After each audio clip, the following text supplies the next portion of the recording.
and welcome. I'm Dan McDermott. This is Google Plus Week. Great to have you with us. Let's meet the panel tonight. We've got Alan. We can hear Alan. We cannot see Alan, so we'll have his wonderful puppet picture. Alan, welcome, sir. We can hear Alan. Dan, always good to be here. And we have Mr. Craig Shipp is here in Sarasota, Florida. Yes, absolutely. Good to be here, as always, Dan. We have Monica with us. Monica, welcome. Hello. We have Michael Ellis. Michael is got a hum of some kind. Again? Okay. Yeah, some kind of bassy hum. I don't know but why. Welcome anyway, you and your hum. Yeah, thank you. Me and my hum. And then Pam Adger is here. Pam, welcome. Good to have you with us in California. Menifee, California. And in Utah, we have Sheila DuBois. Welcome, Sheila. Hello, thank you. All right, so I guess the first thing we're going to talk about is some Google Plus stuff, and that is some new things. One that I did not play with at all. Alan, or who did, to talk about the you can explore related and popular photos in the lightbox. That was the new feature. Yeah, I did. Yeah, Dan. Oh, sorry, Pam. Go ahead. It was me who was speaking, actually, unless Oops, I walked over. Anyway, yeah, this is something that was released later this afternoon, so people haven't had a lot of time to play with it, but basically what this means is that if you previously, when you got to the end of somebody else's photo album, it would kind of give you a listing along the bottoms of all the photos in that album, and previous to that, you used to be able to just infinitely scroll through the various photos. Now what it's doing when you hit the end is it's saying, you've hit the end, here are some other albums by the same person, and giving you some other, sometimes similar photos from other people. I played with it for about 30 seconds. Michael, what has your experience been with this so far? Pardon my hum. I'll just apologize. I don't know what's causing that, but I've been using it just a little bit, and it's kind of interesting. But for me, I don't find that I'm searching for additional photos when I go in to look at what takes me into an album is the photo that I see in the stream, and I usually want to see the rest of that album, but I don't usually want to go on and wander around in somebody else's photos. There's something that drew me there to begin with, and that's usually the end of my interest. So I'm not sure why this is such a great thing. I don't think it's a great thing at all. I mean, I think it has some merit to show you a person's other photos or a person's other albums, but what kind of bothered me is that it then takes you to other people's albums, and I'm like, well, if I don't know if why I wanted that's that, relevant. I would be sharing their albums. Yeah, I don't know. It's interesting, but I think it's a bad idea in general. I'd love to hear from somebody that likes it, to hear what their ideas are about it. Maybe I'm just not thinking of it right. I think they're trying to make it into YouTube. That's it's what it YouTube feels for like. Pictures, yeah. Because they have all the suggested things on the side, and it's like, I came here to watch this and not that. Although it works with me on YouTube. I mean, if I start on a YouTube video and they present me with a panel of 9 different optional ones that seem to be related or relevant to my interests, I often get sucked in and start watching other videos, but I don't know if I'll do that with photos. Well, I think it depends on the photo. If for example, there's a particular breed of cat that you're really into, and there's this really cool photo, and you click on it, then that person might likely be interested in looking at other photos of the same breed of cat. If I thought for a moment that it was actually going to be accurate enough to find the right breed of cat each time, I might find that vaguely interesting, but so far it looks like it picks up random photos. Yep, and I kind of freak out a little bit about how many people can see some of the pictures that not that I post bad pictures. It's just that these are family pictures or whatever. I really don't want those to be public and viewable. So now I have to be extra careful with my settings. If they're not public albums, then people wouldn't see them anyway, right? Yeah, I don't know. I have no idea. I would think if you just post them to like a certain circle or whatever, then only those people would be able to see them, period. Right. If they're just a circle, then the public won't see them. Yeah. So that's not an issue. All right, so we're That's all of really course excited very nice. about this. As thrilled as we Apparently. are of all the other major features that have been coming out, yeah. Yeah, Okay. especially considering the fact that it will probably work flawlessly. Right. Indeed. Okay, so Alan, I know you were talking about this, the new formatting. Have we determined that there is for the instant uploads? What's the deal there? We've determined basically what it is it seems that there's at least been some changes to what they're doing with instant uploads. At the very least, the space next to your stream now has a little thing that tells you some of your recent photos and encourages you to share them. When I was on the instant upload page, the formatting for it looked different to me. It looked a little snazzier, a little more dressed up. But I haven't seen anything official, and I haven't gotten anybody seem to remember when or if they made this change. So I could just be dreaming about it. But it seems like the photo team has finally woken up or something. Okay. All right, awesome. And are we doing time? Yeah? Okay. All right, so next topic is, or did anyone want to talk about that, or it's kind of just a... I actually haven't seen the change. I only took a couple photos, but maybe the change had... Does anybody know when the change rolled out for instant uploads? The instant upload, you mean the thing that showed up in the white space area was within the past couple of days. I haven't been able to get anybody to agree with me about when the change for the instant upload page itself changed. Okay. All right, we're good on that? Okay. Yeah. Yeah, I think so. Okay, cool. All right. Next thing is Google Apps accounts have coworker enhancements. Was that a Michael Ellis topic or a Priz? No, that was something I added again. Okay. What do we got on that? Basically, what this one was they announced earlier this week that you are now going to be able to locate your coworkers, i.e. people who are in the same Google Apps domain with you.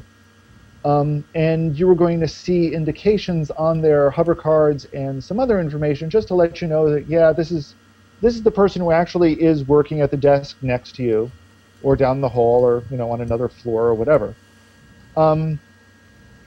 It's just another little small enhancement that they're rolling out for people who have Google Plus enhanced apps accounts. So this is yet another thing that apps users get that the rest of us don't. Not entirely sure apps users will care all that much, but this is yet another thing that apps users get to get. So I want to add to that, Alan, because I thought about it quite a lot because I'm an apps user, but there's only at the moment there's just a few of us in our company, so we know everybody in the company, we know everybody's names, we know everybody's mothers. It's not a benefit for us. But if you're in a university setting, I could easily see that being able to quickly identify other people that you haven't met before, that they're part of your apps account or apps domain, that's kind of neat. I think that's got some merit. Yeah, no, I mean, I think it's a useful feature, and it goes along with, it's a nice companion with some of the things that they've done before, just the ability to send to just people in your organization, for example. Private postings. A built-in circle along those lines. Right. So I think it's a good enhancement, but it's not a massive enhancement. I agree. Okay. I'm gonna have to go on my phone and listen to figure out what in the world. I'm getting complaints of an echo. So I guess what it is, Alan, let's say you and I were both in the same domain with an apps account and we had our public Google Plus profile. Then when I saw you not within our own mini Google Plus. No, this is within our own. This is for the accounts that are attached to the domain profile. This is basically so you can identify other people who work with you. Exactly. So if you're in a large organization, you don't know everyone that works for your company or your university, or is a part of your university. So or even if you do, this helps you make sure that the Michael Ellis who works for the same company as you do is the same Michael Ellis that you're talking to, and not this Michael Ellis from somewhere else. Another blue head. Okay. All right. Well, I guess I didn't figure that out right, because I thought it was on the large open Google Plus if you had someone who was an organization. There is only one Google Plus. But there are also private, like you could have a private posts among your company with a Google Apps paid account. Yes. And so what I'm thinking is, that let's say we were at abc.com with our private Google Apps account, right? If we were on regular Google Plus, not logged in as that, I'd see under your name abc.com, and I'd be able to find you that way, to find you on regular Google Plus as opposed to the private network, right? There is no private network. There is the Google Plus that also has apps accounts on it. And this is an addition to help you identify who those people with apps accounts are on Google Plus. Okay. I'm even more confused than I thought. All right. And then next up is a new page management console. Yes. This rolled out again. You're getting these times, today. right? Yes, I'm getting these times. Okay. Don't worry. All right. Chill, man. Just checking.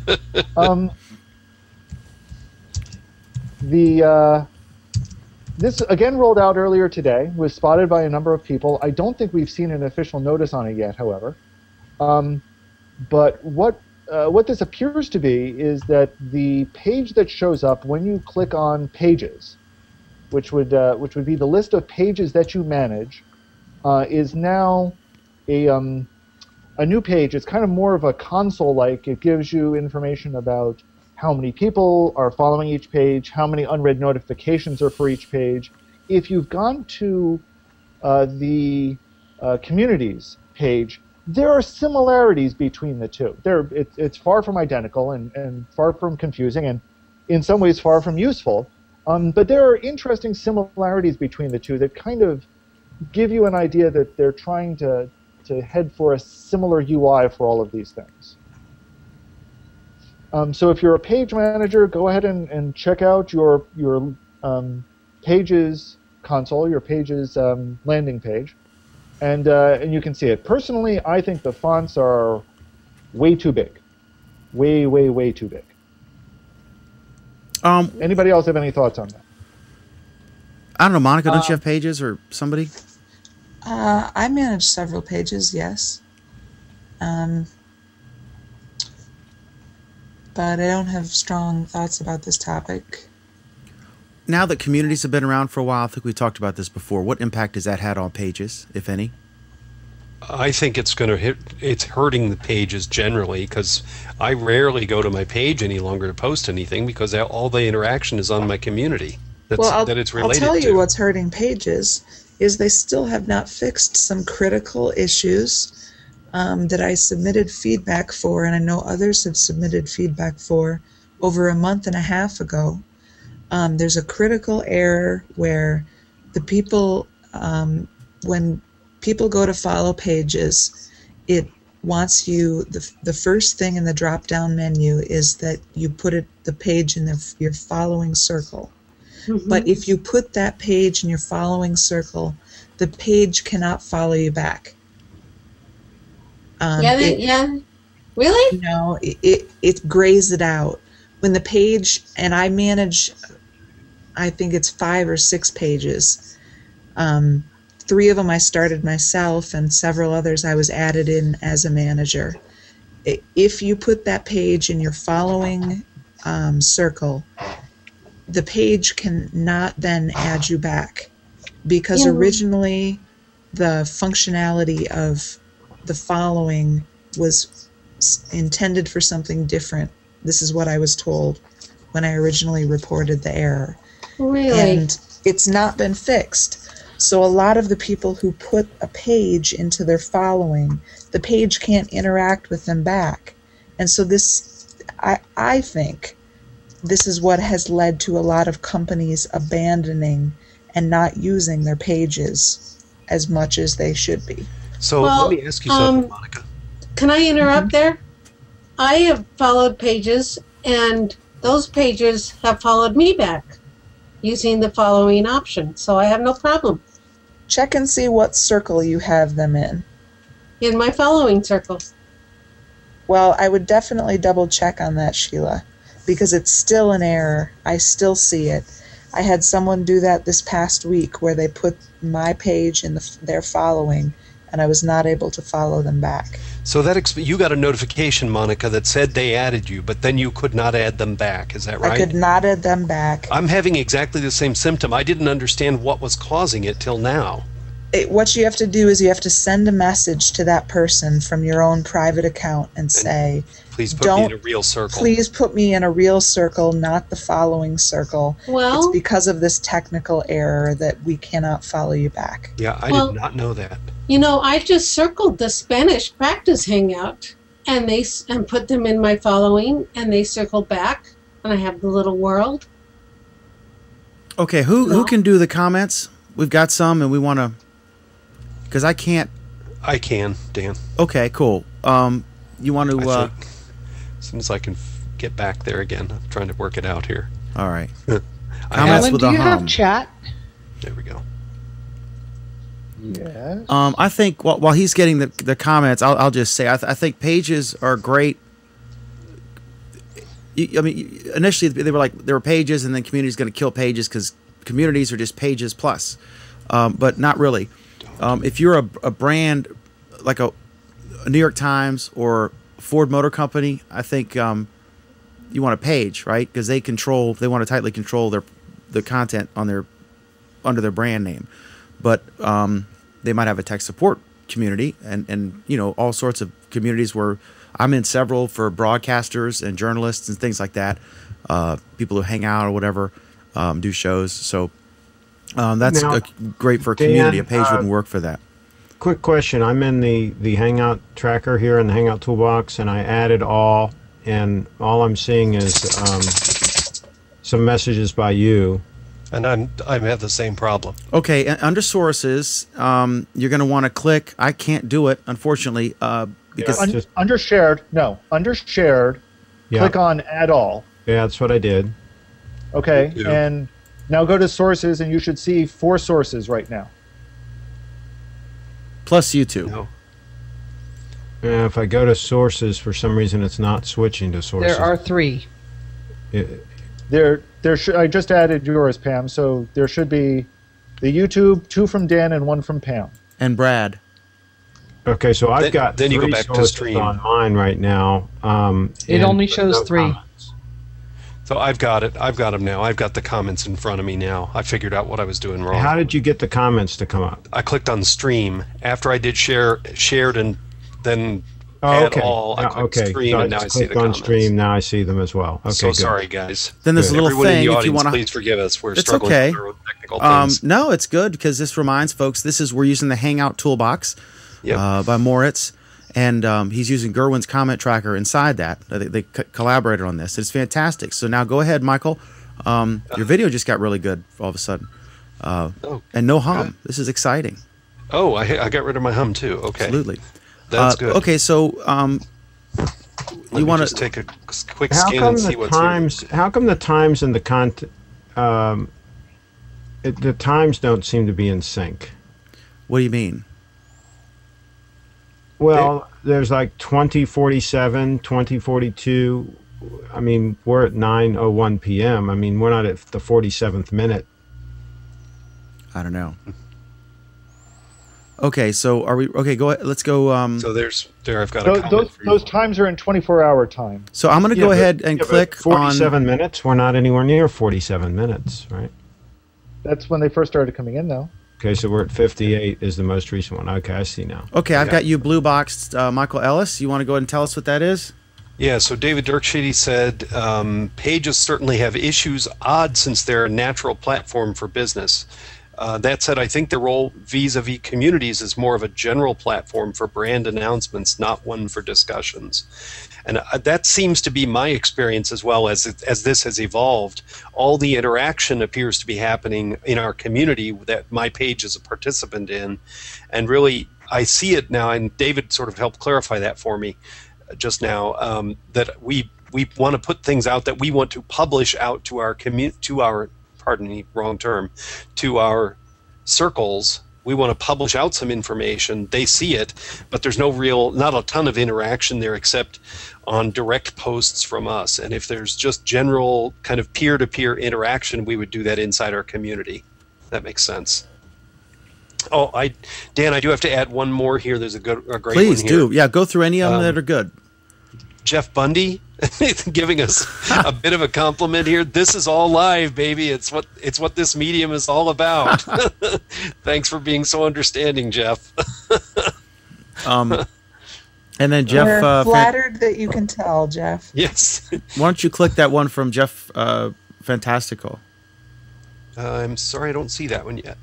Oh, that's on Pam's. Yeah, I wonder if It's still not showing up on the tracker for some reason. See, I'm using the It's odd. standalone. It's showing up in my tracker, and I can't share it tonight. We're Okay, not quite synced yet. If you How do I add it? click on Add All again. and we're considered experts at this. This is really fun. Oh, so we have to go repeatedly do the add all routine. Yeah, You should it not doesn't need matter. to. Oh, I see. There's the add URL. Let me pull it.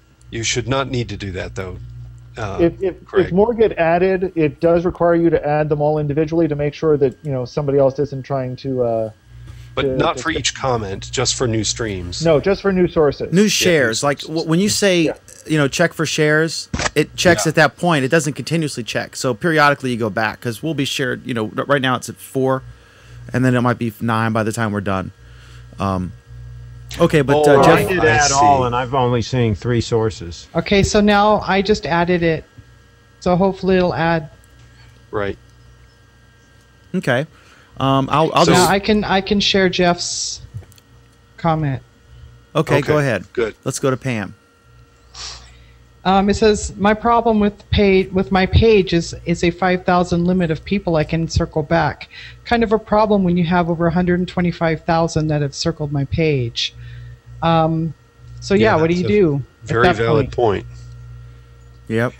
Does anyone understand? Does anyone know why there's still a 5,000 person limit?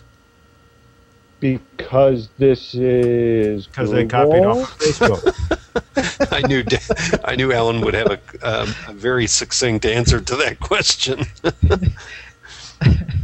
Predictable answer. Okay. Seriously, I mean, it's one of those things that probably made sense a year and a half ago, and They copied it since from then, Facebook. no, they Very didn't simple. copy it from Facebook. Sure they Facebook did. Facebook has other stupid limitations, but this Well, isn't they one of them. copied that But stupid limitation. also, okay. I mean, I don't understand. I'd rather have a bigger limit because there's no way once you get past 5,000 followers, you can't follow everybody back. Like on Twitter, a lot of people will stop follow. The people who are aggressively every day they get on and they add a few hundred Twitter followers or whatever, and then they check in a week or so, and if you haven't followed them back, then they unfollow you. That kind of Well, I mean, stuff. That's a legitimate question. Is why do you need to add 125,000 people Exactly. to your circle? It's a social thing. So there's Right. no way you could possibly interact with that many people. Exactly. It's impossible. Now, but a page though, it But might be they're different not from a page. I don't care about interacting with them. That shouldn't be the litmus test as to whether or not I can circle somebody. I should be able to circle somebody whether or not I want to interact with them or not. Now, Well, what in Michael the and world does Pam, circle- real Craig, quick. No. Hang on, Craig. What in the world does circling mean then? What does it mean for? I'm organizing them into circles. At some point in time, I might want to revisit them for some purpose, and so I'm putting them in a filing cabinet, if you will. And I don't know if or when I'm going to want to interact with them. Google but has I given wanna be able no, to Craig. But here's have the thing: that option. Google's given you that filing cabinet already. They're telling you who has circled you. So if you're just tossing everybody who circled you into another circle, there's no point in that. They're already telling that to you. They're already giving you that organization. But I want to organize them deeper than that. I want to organize them based on what they're into or whatever. If they're into photography, I'm going to put them in my photography circle. If they're 125,000, I'm going to put them in my knitting circle. That doesn't mean that I want to interact with them. The fact that I'm putting them in the circle, I may want to interact with them at some point in time. But that doesn't should there mean be I a max want to limit? right now. Should there be a max limit? And Pam and Michael, why don't you unclick your slides there? Go ahead. I wanna throw in one comment here. The fact that so few people are willing to engage with Hangout, especially with a page, means that, say for example, my book club page, the fact that I'm limited to circling only 5,000 people back means that, like, yes, I would appreciate being able to go over that limit, because being able to circle, say, 10,000 people back would be able to give me a better chance of, when I invite, being able to reach more people that want to do Hangout. Because quite honestly, you have to cast your net very wide in order to get people with good audio, video camera, and who are willing to do Hangout. Mm-hmm. Well, but the problem is you can't cast that net, because even if you put, let's say you have 75 people in a show circle that want to do shows, and I try to invite those 75 people to a Hangout, they're not going to get a notification anyway. Right. So they don't get that notification. So you're right. It is a catch-22. That's another situation where the whole thing's broken. I mean, the system should be smart enough to know that, for example, I hang out with Dan, and so if Dan routinely comes into one of my Hangouts, the system should be smart enough to know if I send an invite to a circle that Dan's in, to send him a notification. Mm-hmm. Let me update that, because I asked this question. In that circle. Let me update this. This is how I understand it. Initially, it was if you, and it still is this, if you hang out, if you just invite one person, one-on-one hangout, and they have Google Talk plug-in, then it'll actually ring, right? Like a phone ringing on your phone and all your devices. So if you invite up to 25, but more than one, then they'll get a Google Talk pop-up box and a red thing, right, on their page.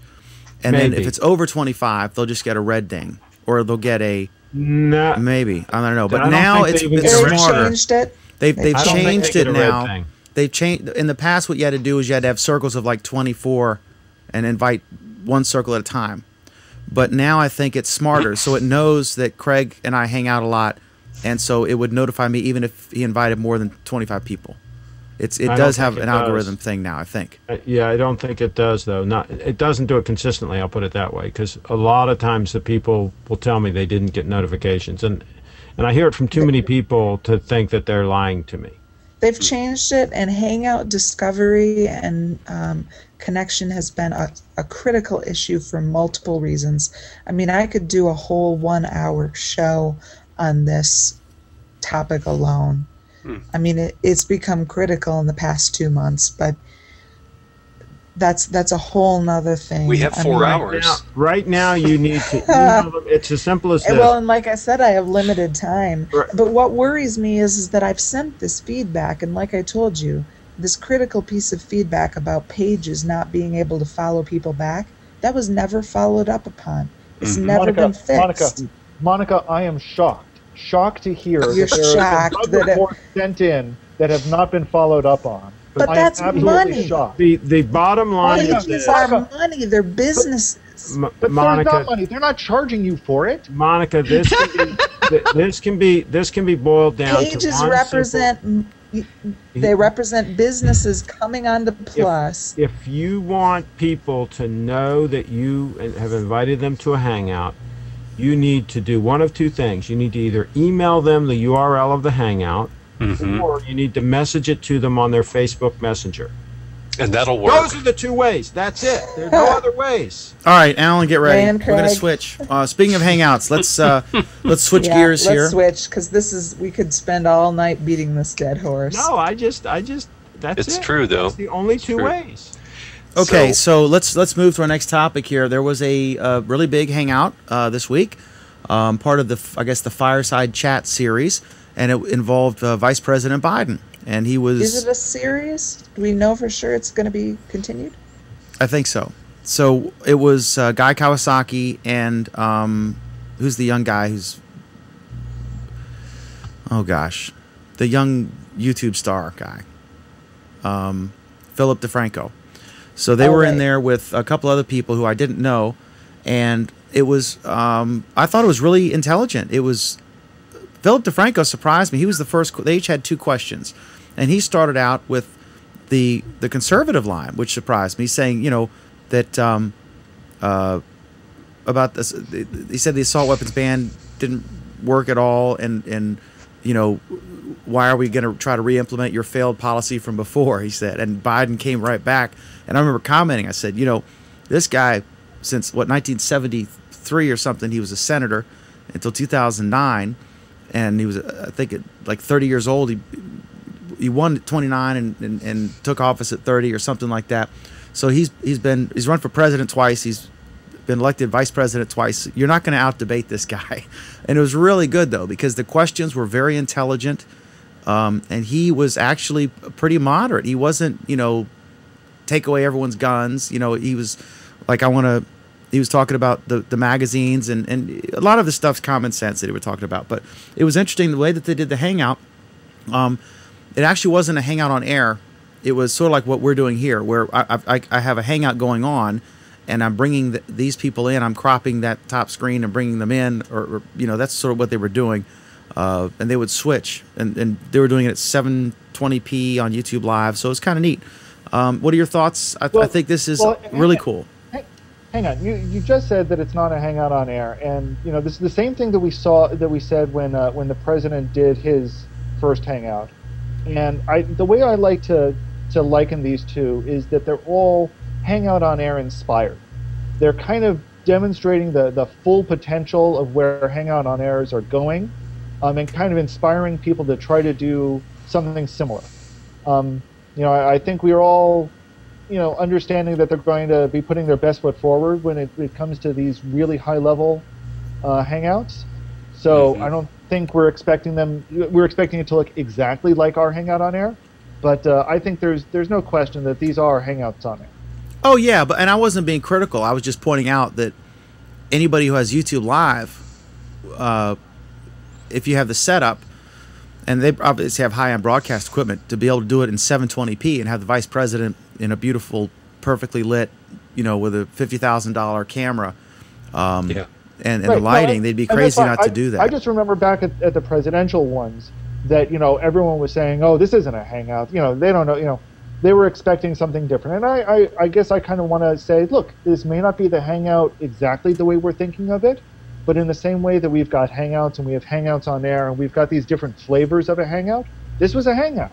It was a Hangout. I mean, it was, yeah, they're doing exactly what I'm doing, except I'm 360p and they're 720p. And what HuffPo Live does, and what a lot of, you know, other folks have done. So there's nothing wrong with it. But and it's great to see the Vice President of the United States or the President participating in a Google Hangout. It's great publicity for the forum. It illustrates that, you know, for them, I mean, it's another place. They do Twitter town halls, they do YouTube stuff, and all the former YouTube stuff, they're trying to push them into Google Plus now. So it's just, you know, they'll probably do a Facebook thing, you know, which is cool, to you know, get out there and have conversations. So, but I thought it was great. It was really intelligent. It was really a good give and take. It wasn't a bunch of fawning yes people. You know what I mean? It was similar to the presidents. They were engaging, and it was lively. And that's what made it very, I think, real. And I think a lot of people, I saw in the run-up to the Hangout, I saw people saying, oh, this will just be a lot of propaganda. There won't be any, you know, people won't be addressing the real issues. But what I actually saw was, you know, a lot of the qualities of a good Hangout, which was interaction between the participants and discussion of the real issues. And that's what made it very compelling. And that's what made Biden actually, I felt that Biden was actually a perfect person for Hangout format. because he actually does listen and does respond and doesn't give that sort of stiff persona of, I'm just going to say whatever I decided to say beforehand. You know, he was listening to what people were saying and responding to what they had to say. It's one of his, he loves to talk, obviously, and it's one of his pet issues. He wrote the original assault weapons ban under Clinton. He was in charge of that committee.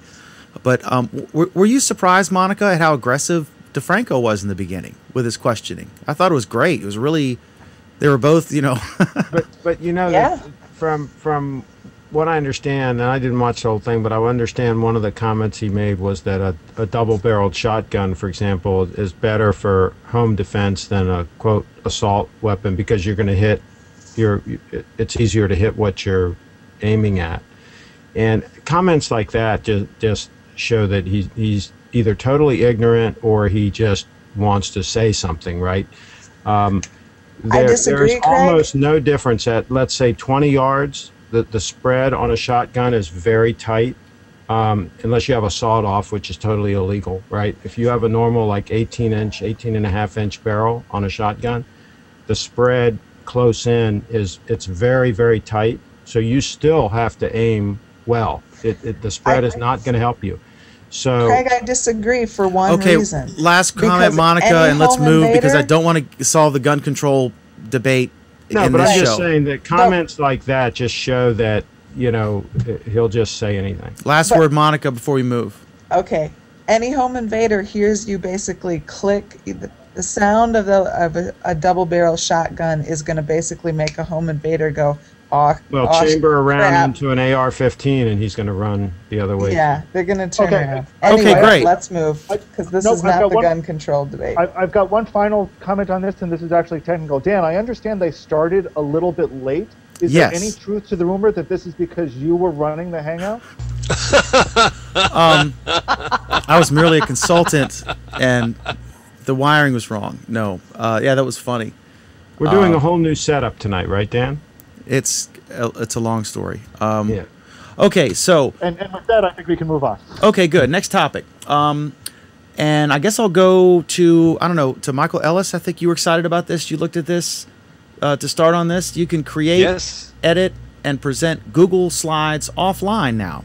So Yep. why don't you tell us what this is about, Michael?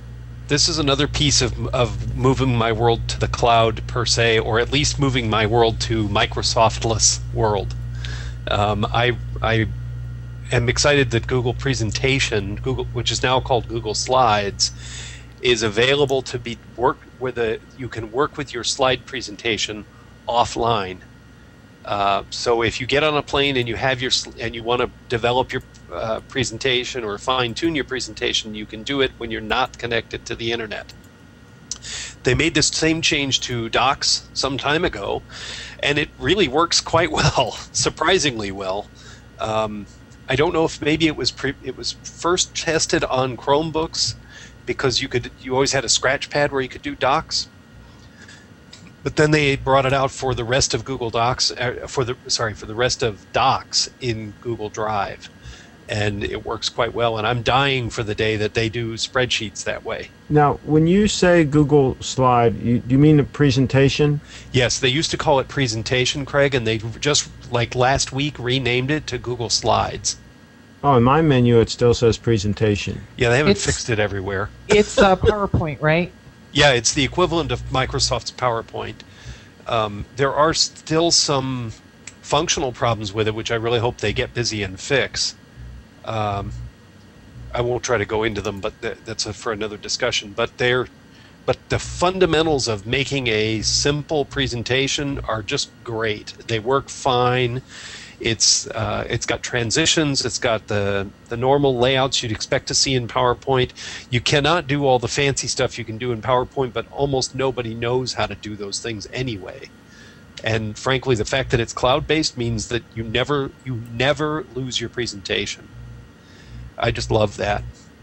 You know, they're very powerful. I've been using them for many years, and Yeah. I don't use them that often, but when I do, they're handy. And the Michael- integration. Michael- Sorry, go ahead. Michael, Al. there's a contradiction there. You never lose your presentation unless you never connect back to the cloud. Okay, but who's never going to do that? Who's never going to do that again? if your machine malfunctions, I mean, this is all. Yeah, but you no. Malfunction issue. It's a failure mode.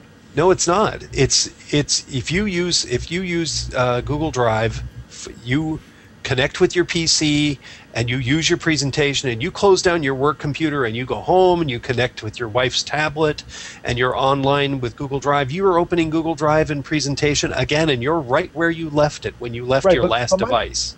But Michael, the issue isn't whether you close it down, because in theory PowerPoint used to be able to handle that fine. Heavy on the theory. The question is what happens if presentation crashes or Chrome crashes. Okay, but it saves automatically every few seconds. Your presentation doesn't go away; it's just inaccessible. Okay, so if you do it offline, it saves it to where? But it saves it to where? That's if you do the work on it offline, and so the work you did while you're offline would be unavailable if your machine crashed. But that's an awful lot of ifs, and that's absolutely puts you back merely on par with all other PC-based and Macintosh-based devices. You have exactly the same. And in the event of a thermonuclear war, I mean, you're how not going to get your presentation back. You're going to lose like a few hours work, right? That you're doing it somewhere with no Wi-Fi, and then that assumes that during the flight your PC crashed and is unrecoverable. What I'm saying is that for most people, worst case scenario, you'll lose a few hours work. Right. It could and if suck, you're on the plane with your PowerPoint that you've been storing on your C drive and you're using PowerPoint, exactly. If you lose your PC on the plane, you probably lost your whole presentation because there's a very good chance you didn't back up ever. Yep. I can't even tell you how many spreadsheets I've lost. Right. I've lost 6 months of our newspaper. The actual root files. I have the final PDFs, but I don't have the stuff. Now let's not deviate on all these Windows horror stories because this could go on all night. Okay, are we ready to move? Yeah. This next topic's a doozy. All right, so Alan, we got a new topic. Google's driverless cars. There were this guy on Forbes is doing, and again, if you're watching this afterward, then there are links to all of the stories we're talking about underneath here, if we have a link. So one story was saying Google driverless cars are trillions of dollar type invention. And then there's the two follow-ups to that also on Forbes. One is saying it's overhyped and it's ain't happening. And the other one is saying that, why is this all about Google? Europe's been doing this for 30 years. And my first response was, well, why don't we have them yet? And obviously they're not doing it right. So Volvo, I guess, is doing a test where they're going to come out with something next year, and they point out that there are baby steps toward this. Like Vic Gandotra was in a commercial for Mercedes because he was in his Mercedes and he was being inattentive or whatever, got distracted, and he almost hit somebody, but the car detected it and stopped itself. Mm-hmm. And so he ended up doing a free commercial for them to just tell his story, to thank them. So for saving his life or potentially someone else's, whoever he's going to hit, right? So there are incremental steps, but I want to introduce one paradigm on this, and then let's go to whoever wants to start. I got to ask Alan first, isn't this basically, in its broadest context, driverless cars are basically an app for Google Maps, right? Because they've got the map data. No. Isn't it all boys that they're going to know where? I mean, the other. He just finished telling me how it wasn't maps. Well, once again, I mean, this is the sort of thing where they've probably gotten some information from maps about this, but the maps that they're using on the driverless car project are far more detailed and far more precise than what Google Maps is currently supporting. So there are parallels between the two projects, and there is probably some knowledge transfer, but the driverless cars are not running on Google Maps today. So I guess what they're doing is they're starting in select areas. Like right now, they're in Mountain View, so they're probably in an area. They're probably going out similar to the way that they would do Street View, but getting very detailed stuff. Like they had to have really mapped out that Taco Bell that was in that famous ad. Because that's correct. How would it know where every single Burger King drive-through actually, you know what I mean? So they're going to have to take really detailed measurements, and they're going to have to keep up with changes. Well, but it seems like to me that that's not going to work because things are fluid. So the cars have got to be smart enough to just do this without the maps. That's got to be the end game. So the cars have to be smarter than us, in other words, where they can see everything, they can drive around everything, they can react just as we would. Craig, what if the map making and updating got smarter? There you go. Monica, you read all 3 of these articles. What's your take? Because I thought you said 2 of them were good and 1 was BS or something. Yeah, I felt the first 2 made some really valid points, and they're definitely worth going through and reading. The third one basically it's not well thought out, and it's basically saying, that there's some issues, but it doesn't spell them out very well. And none of these articles raise what I find to be a very interesting point that none of them seems to. One of the articles hints that it's going to have a follow-up article that might raise some of these issues. But basically, the United States has we have 2 major industries that we're relying on to keep our economy afloat. One is the science and technology economy, and the other is the service industry. The service and, the vacation sort of industry. And that includes things like transportation, people who drive the trucks that transport goods places, taxi cab drivers. And one of these things that these self-driving cars is going to do is put all of those people out of work if they were fully implemented everywhere. You're looking decades down the road, though, aren't you? I mean, that's... But Monica, wouldn't that also create manufacturing opportunities for this high technology car? Well, how do we create manufacturing jobs over here is a major issue. Right. Because in the past we've really struggled with that. Will probably be automated anyway, but the fact that people don't have to drive a taxi anymore, I mean, that's a good thing, right? Well, but where do they go for a replacement job like that? That's really not the focus of. They don't need a replacement job. You're against technology if it creates different types of jobs. It makes life better if they don't have to do that. They can be playing tennis or whatever. Right? Craig. Oh my God, that's a historically. Well, I mean, historically, when technology has replaced, they don't have to drive. Aren't there a lot of better things they can do if they don't have to drive? When they don't have an income, though, Craig. When they don't have an income. This is historically a major issue. So are you for or against driverless cars, Monica? Well, if there's a solution to if there isn't a solution to that, you're against them? We have a jobless future, I'm not saying. That's the fact of life. There are going to be less and less jobs. They're not going to be needed. I mean, the story of Paul Bunyan, he was a lumberjack, and then the guy came with a chainsaw. But that's not the way the world works anyway. These types of things that are disruptive technologies, they do displace workers, lots of workers, but that's happened many times in the world history. Yeah, the bulldozer replaced 1,000 men. People get displaced, and new things crop up that people find interesting and compelling, and they go pursue those activities, and new opportunities for work appear. The problem is more and more new opportunities for work have not been appearing.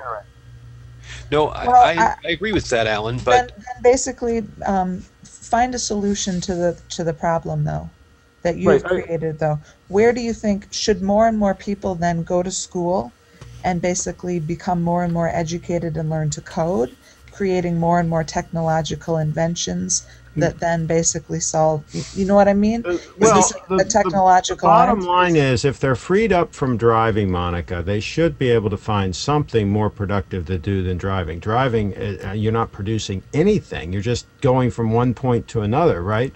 So there should be something that you can do that's more productive than that. It's not Google's job to find work for all the people in the Yellow Pages industry that were displaced because they created the search engine. Correct. No, but Dan, and I don't want to belabor this point, but I think it is an interesting question for everybody to think about, and that is, when industries start getting shut down, where are the replacements going to be? And that's something that, again, we can debate for hours and hours. Replacement But this is since the beginning of humanity. You know, from the Middle Age, you know, from an a lot agrarian of society industries to are an not industrial to a service sector. A lot of them just go away and are never replaced. Well, they then don't you're need to be saying, replaced. Some of them. but then what I mean by replaced is, what are the people who used to be doing one thing going to be doing instead? And Maybe it's a nothing. question. Maybe nothing. There are bad stories. Look at Detroit's a great example. Detroit it's getting better, but it was a basket case, a complete disaster. They were high on the hog, right? Big union town, big salaries, 6 figures, making these cars, and then the industry collapsed, and they had to be bailed out, and the government saved them. They did a structured bankruptcy, and they downscaled. A lot of dealerships went out of business. A lot of those jobs are lost. A lot of those guys, there are a lot of old car salesmen who can't find a job now, and that sucks. But the younger people aren't going to train for that, so it's self-correcting over time. But the young people are going to different careers. But who says something needs to be corrected? The only reason that you have what's called a job is to create something, right? I need a house. My neighbor needs a house. We're going to all get together. We're going to build a house, right? If I can do that, if a machine can do that for me, then I don't have to do that. So I don't necessarily need that job. We may Craig, be looking 20, 30 years out from now to a situation where only 5% of the population may have to have a, quote, job. But where do you get your money to live? The rest of the people may not have a job. So Craig, necessary for them to have a job. So Craig, you're advocating for pure communism. No, I'm just saying that there's nothing. Or utopia. All I'm saying is there's nothing to say that everybody has to have a job to have a high standard of living and to live well and so on. I mean, you're thinking back 50 or 100 years ago when everybody had to work to the bone and work, all day long to bring the crops out and to build a house and to do all these things. If we can automate all of this, then they don't have to work. Okay, so you're advocating for pure socialism. No, it doesn't have to be socialism. Just the fact that people are not working doesn't mean that it has to be socialism. Well, I have read articles about the level of student debt, which is the greatest level of debt incurred at all in our country. It exceeds $1 trillion. The generation that is currently in school and the one that will be coming up after this, student debt will be the largest debt ever of any. It exceeds healthcare debt. What does that have to do with jobs? Yeah. Well, the majority of people in school, it has everything to do with jobs. It has everything to do with jobs. How in the world is a person going to repay their debt if they don't have a job? They may not repay it. They may spend the rest of their life attempting to pay off their education. Since when is going to school, since when does that mean that you're going to have a job? I mean, again, we may be looking 20, 30 years down the road to where we do really have a jobless future, to where very few people will, quote, have a job as we know them today. So that's pure communism. No. Okay, with that, I think we need to move on. Yeah, let's move, and I'll say this. It's not just Google. But the point is that technological innovations like this do lead to the inevitable rise of these sorts of questions, and we do, as a society, have to address these at some point. But there are entrepreneurial spirits in human beings by nature. And when Google came out with the search engine, it did, and people stopped using Yellow Pages, right? To a large degree, or to a lesser degree, they use them now. So I think Dex or whatever the big company was went out of business or went bankrupt or whatever. I could be wrong on that name, but a lot of people lost their jobs who were selling the Yellow Pages ads, printing the Yellow Pages directories. But, of course, Google created jobs at Google to make these search engines. There are all sorts of whole new jobs that were created, like SEO experts to help you get a better listing in Google. All sorts of other sites. Craig has one that's an alternative, it's a local site. More jobs go away than are created, generally speaking. I don't think that's the trend. I don't think what Monica and I are saying is that there aren't going to be replacements. I think that all we're saying is we need to think about these things, and we're not saying we shouldn't, we should ban driverless cars for this reason. Just that we should be saying, hey, what is the next step? where are things going? Well, And maybe, I'm and maybe, saying there and maybe, aren't going to be replacements. and maybe Craig's solution is the right one, but Craig's solution has implications as well, and we need to be thinking about that. I didn't say I have a solution. I just said that there's no guarantee that there are going to be, quote, jobs, unless we just create them. Well, even this, you're going to have a constant map. You're going to have constant map maintenance for once you have a driverless car. You're going to have jobs for people who are every time a restaurant. A lot of it could be automated, Dan. A lot of it could be automated. Yeah, if I set that up so that I've got a satellite monitoring every stretch of road, or I've got work crews and computers that are monitoring work crews, I can know that. Anyway, let's not belabor this further. Let's move on. Yeah, we'll have 6 guys running the satellite to replace I just want one. I just want a driverless car. As soon as they're available, I want one. Okay, so I have to go in 5 minutes, but I wondered if you can do the Google Diet topic next. Yeah, we can do that, right, Alan? Is that cool? Yeah, sure. Yeah.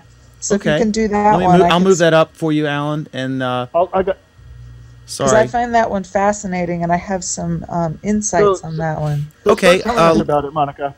Okay, go ahead, Monica. An awesome article. For those who don't know, Google supplies free food to their employees. They don't limit the quantities, and it's very good quality food. I've visited 2 Google offices, and I was blown away by the quality of the food, and it was very delicious. And I was told by the employees who showed me around that the old joke that if you've ever visited a college campus, they say that the freshmen gain, freshmen 15 pounds. Well, the Google employees often say that they gain the same sort of weight because of all the delicious food and the availability. So Google has made some changes to their New York City offices so that they are trying to nudge healthy eating choices. So they label different foods with how healthy they are. The green labeled foods are the more healthy, the yellow labeled foods are the medium healthy, and the red ones are the ones that you might want to have in moderation. And then they also, the candy bins, they, instead of having them open, out in the middle of the, room where you could see it, they actually put them in the corner, so you'd have to go search for them. And they noticed that people took less of them when they actually had to go find them. And there has been serious psychological work done and psychological studies. There was a famous candy scoop experiment done in the 1990s in a New York City apartment building where psychologists put out M&M candies in an apartment building, and they put a tiny scoop next to it. And then they measured how many M&Ms people took on average. And they noticed that when they put the tiny scoop next to the M&Ms, people would take far less M&Ms as a result. But when they put out a large scoop, people would take a large scoop of M&Ms because people don't think in terms of how many M&Ms. They think in terms of scoops.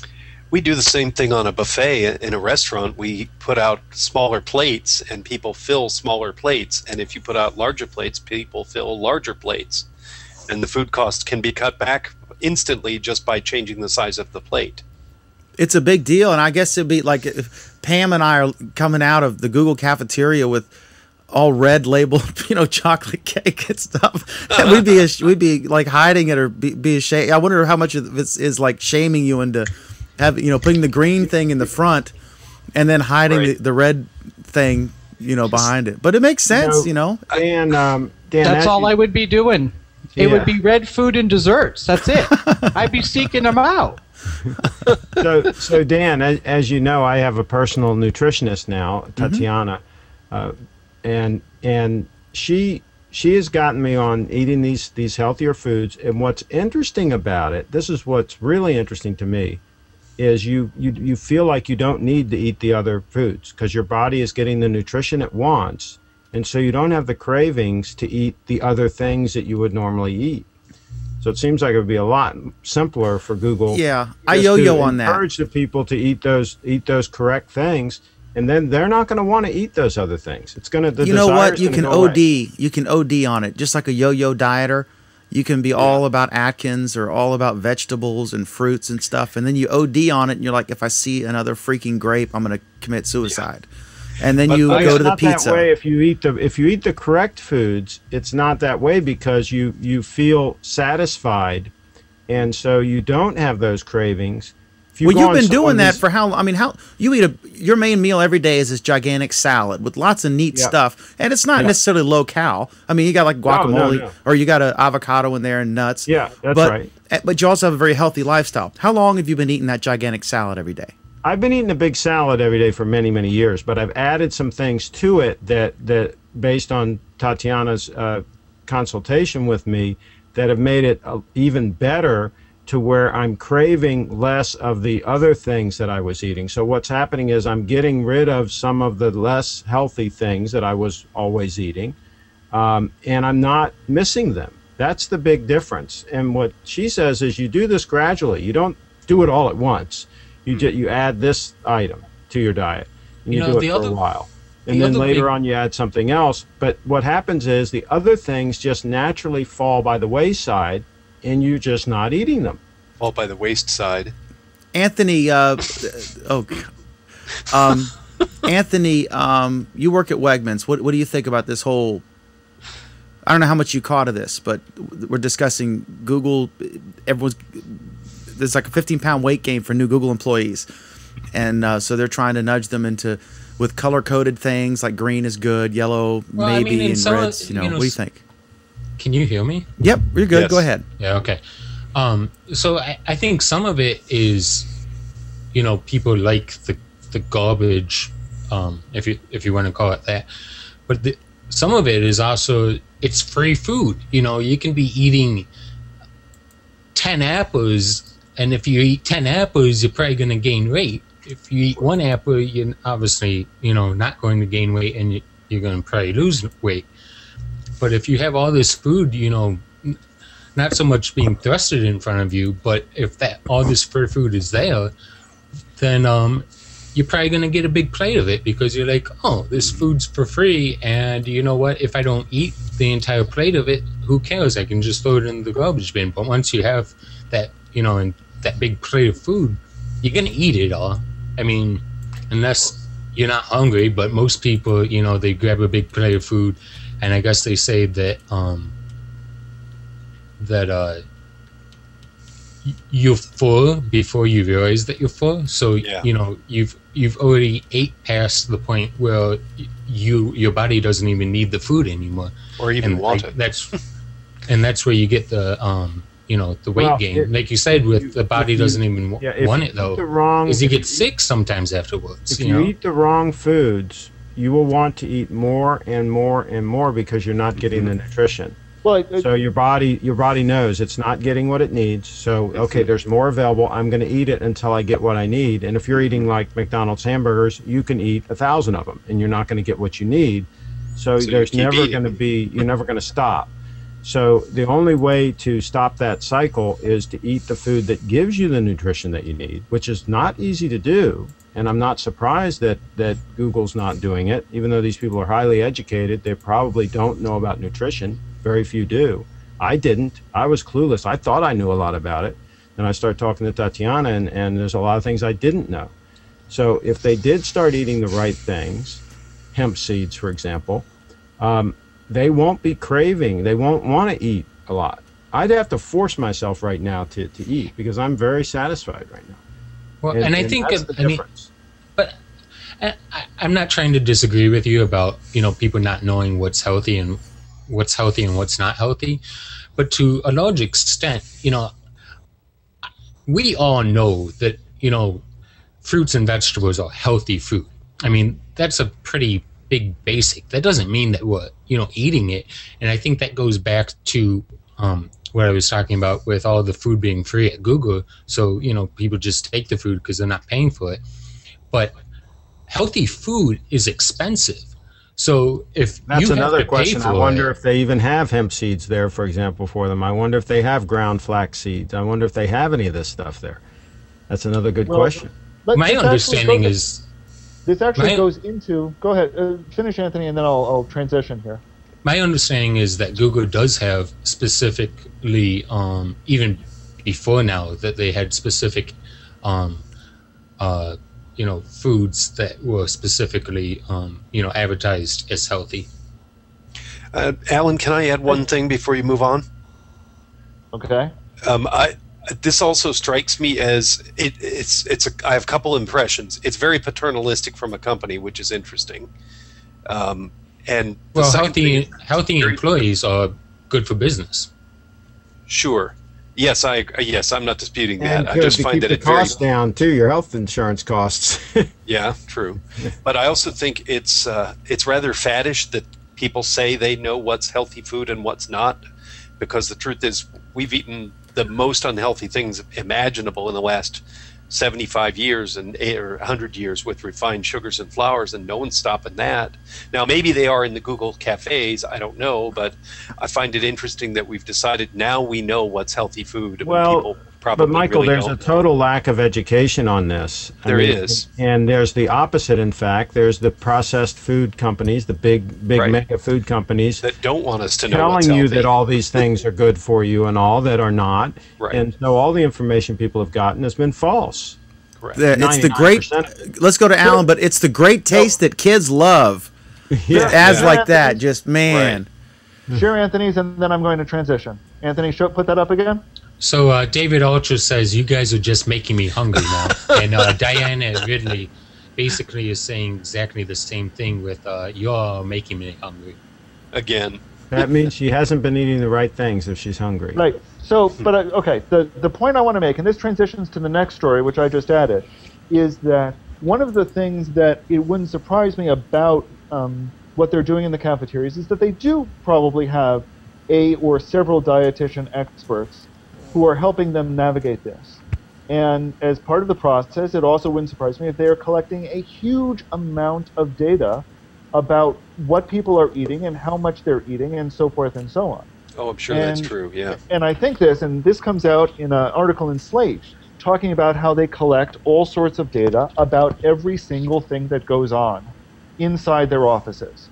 And this ranges from turnover rate to statistics about that, to promotion rate, to feedback, to hiring, to the cafeterias. Mm-hmm. And this is, Google is a data organization, and they live and die by their own data. And this is an article that And their I own picked up data earlier is this showing week. them that the people have put on a bunch of weight, so they got to deal with it. Well, Right. I think it's not only showing it. It wouldn't surprise me if it was showing that, and it wouldn't surprise me if it was showing that the various exercise options that they're presenting are not sufficient, and that's why they've added exercise options at some of their facilities. One of the big deals at the Mountain View campus is that they added tennis courts. And it's easy to kind of toss that off flippantly, but these are things that they're paying attention to and trying to address. And this article goes into a lot of things that they've looked at and how they look at it and process it and act on it. So it doesn't surprise me if the cafeteria is one of those. In fact, I think they say that the cafeteria is one of those places, and dish size analysis was one of the things that they did in the past. I don't know if anyone else has read the article or saw anything about it and wishes to comment. Anybody? Well, you Anybody? put it in like You'll- 30 seconds ago. Yeah, yes, I know I put it in like 30 seconds ago, but I know people are also on Google. And Are you do- moving on? Are you moving on to another article now? Yes. He switched to how Google became such a great place to work. Alan, one observation I would say, it's going to be really exciting. A lot of the stuff, just like driverless cars and stuff, everyone's learning from what they're doing. It's going to be really exciting to me to see if they can figure out how to trim their employees' waistlines 15 pounds. How that data could be shared with schools and the general public and other institutions like that to learn from what they're doing, because they're so good at data. They're so good at analysis. Why to their Google- expense in things like design. But on this, they're just... Yeah, but they're not very good at executing on any of these things. So it'll be interesting to see if they're at all successful in getting anything done about the. I don't think that's a problem. fair comment, Craig. I mean, You need to update your logo. We finally updated the Google Plus Week logo. You still got the old Google Plus logo. Okay. You're stuck in the 80s. That's another. See, that illustrates my point. They can't keep their logo consistent. Who was talking? I apologize. I stepped on somebody. No. Hang on a second. Hang on, Craig. But that's the point. It's not the goal. The goal isn't to create things that are consistent. The goal is to create things that are optimized for what they're trying to accomplish. And in some of that, they are very good at it. They are very good, for example, when they went and looked at things like employee retention in particular categories. They identified problems, they identified solutions, they executed those solutions, and they retained more employees. They have the numbers to back this off, to back this up. Mike, go ahead and share that comment. So Bryce Giesler writes in, is that what we call salad engine optimization?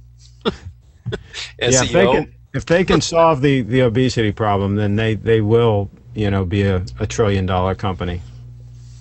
So I think that the reason that these companies are successful at being great places to work, I think that something that would be in common with the top 10 or whatever is that the companies actually care about their employees. And this isn't like, going and doing things that make the employees necessarily, happy. But like my company, Wegmans, they started saying that for the health insurance, if you were smoking, they were going to charge you a premium because you smoke. But if you joined the I forget what they call them, but the non-smoking programs, you wouldn't be charged that premium. So again, going back to healthy employees and caring about your employees, that doesn't necessarily mean that the employees are happy about what you're doing, but that the company cares about those employees. Anthony, I think what this article is also talking about, though, and I think it's an important thing about it, is that the company, Google in this case, isn't just saying that they care about their employees. It's clear some companies do, some don't. But I think Google is saying that they care about their employees and they're willing to do what they do best in their employees' best, to help their employees do the same thing. So they're saying, look, we are experts at number crunching. And that's what Google Analytics are all about. It's number crunching. We are experts in number crunching, so we are going to let our employees number crunch themselves and figure out what is best for themselves. Their HR department is so not a traditional HR department for that very reason. It's an HR department that does numerical computing, which is next to unheard of. It's like having a team of Nate Silvers working in your HR department. One thing, and we'd be remiss to not mention this, Alan, is that Google has the luxury of doing these things because they're just tremendously profitable. Wegmans has 81 stores, and they did over $6 billion last year. So that's $75 million per store on average, by my rough calculations just now. So that's a lot of money. So they have the luxury of treating their people well. If you're running a sweatshop in India, you really don't, because you're getting hit on to just produce, cheaper, you'll lose the contract. Google has the luxury because they're doing $12 billion a quarter or something crazy. But these companies Google are has small that luxury because they've been treating their employees pretty daggone good all that's along. that's a chicken and egg. I mean, they Yeah. Well, and also, it makes fiscal sense to have healthy employees. They're sick less, they're out less, they're more productive, and they can, basically turn the gerbil wheel a little faster for you. So, and I'll agree with Pam. And you've got the fact that you've got your employees dedicated to you. It's not just they're not just working for you; they're dedicated to you. I mean, I could talk about the company that I work for. It's a small company. I don't actually think my boss is listening to me tonight anyway, so he won't mind that I'm praising him. It's a small company, but we have some excellent. I won't even call them benefits. We have an excellent operating environment. And because of that, we will do things like work at 2 a.m. on a Saturday morning.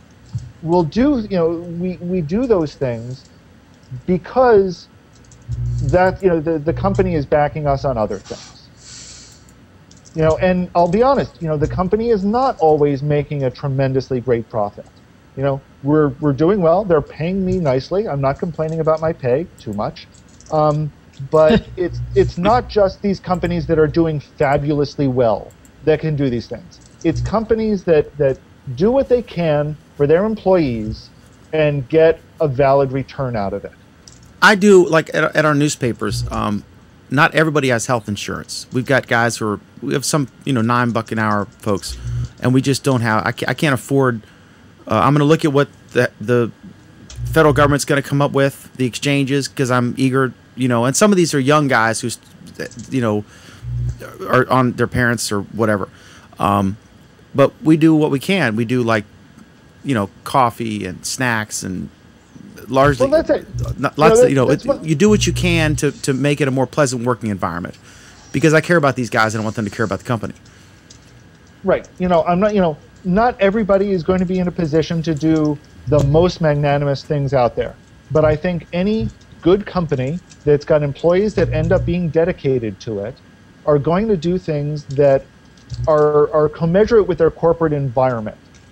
And I think that's really what it boils down to in some ways, is identifying what your corporate culture is and identifying the best way to support that corporate culture and get corporate culture buy-in from your employees.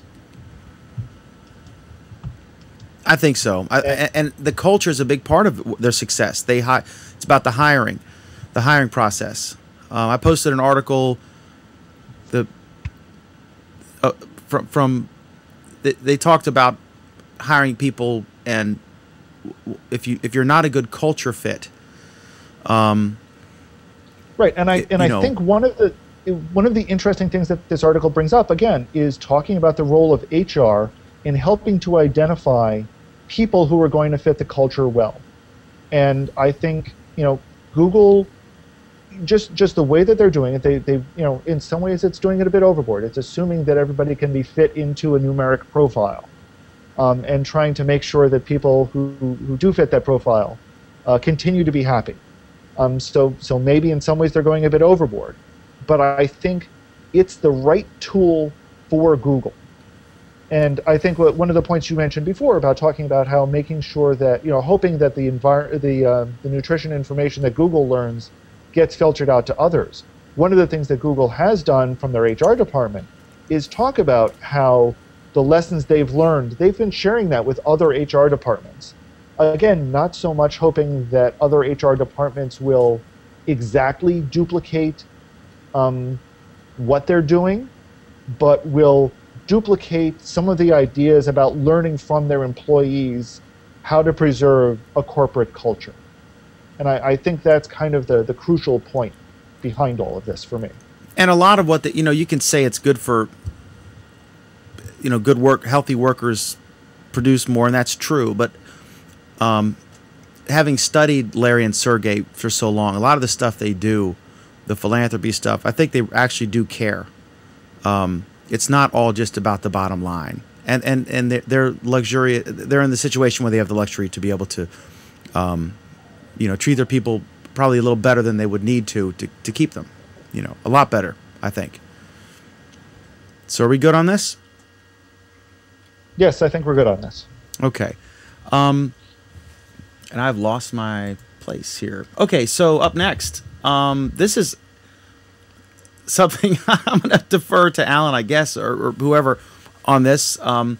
Google has applied for a license to build an experimental wireless network in Mountain View. They've asked the FCC to keep it secret.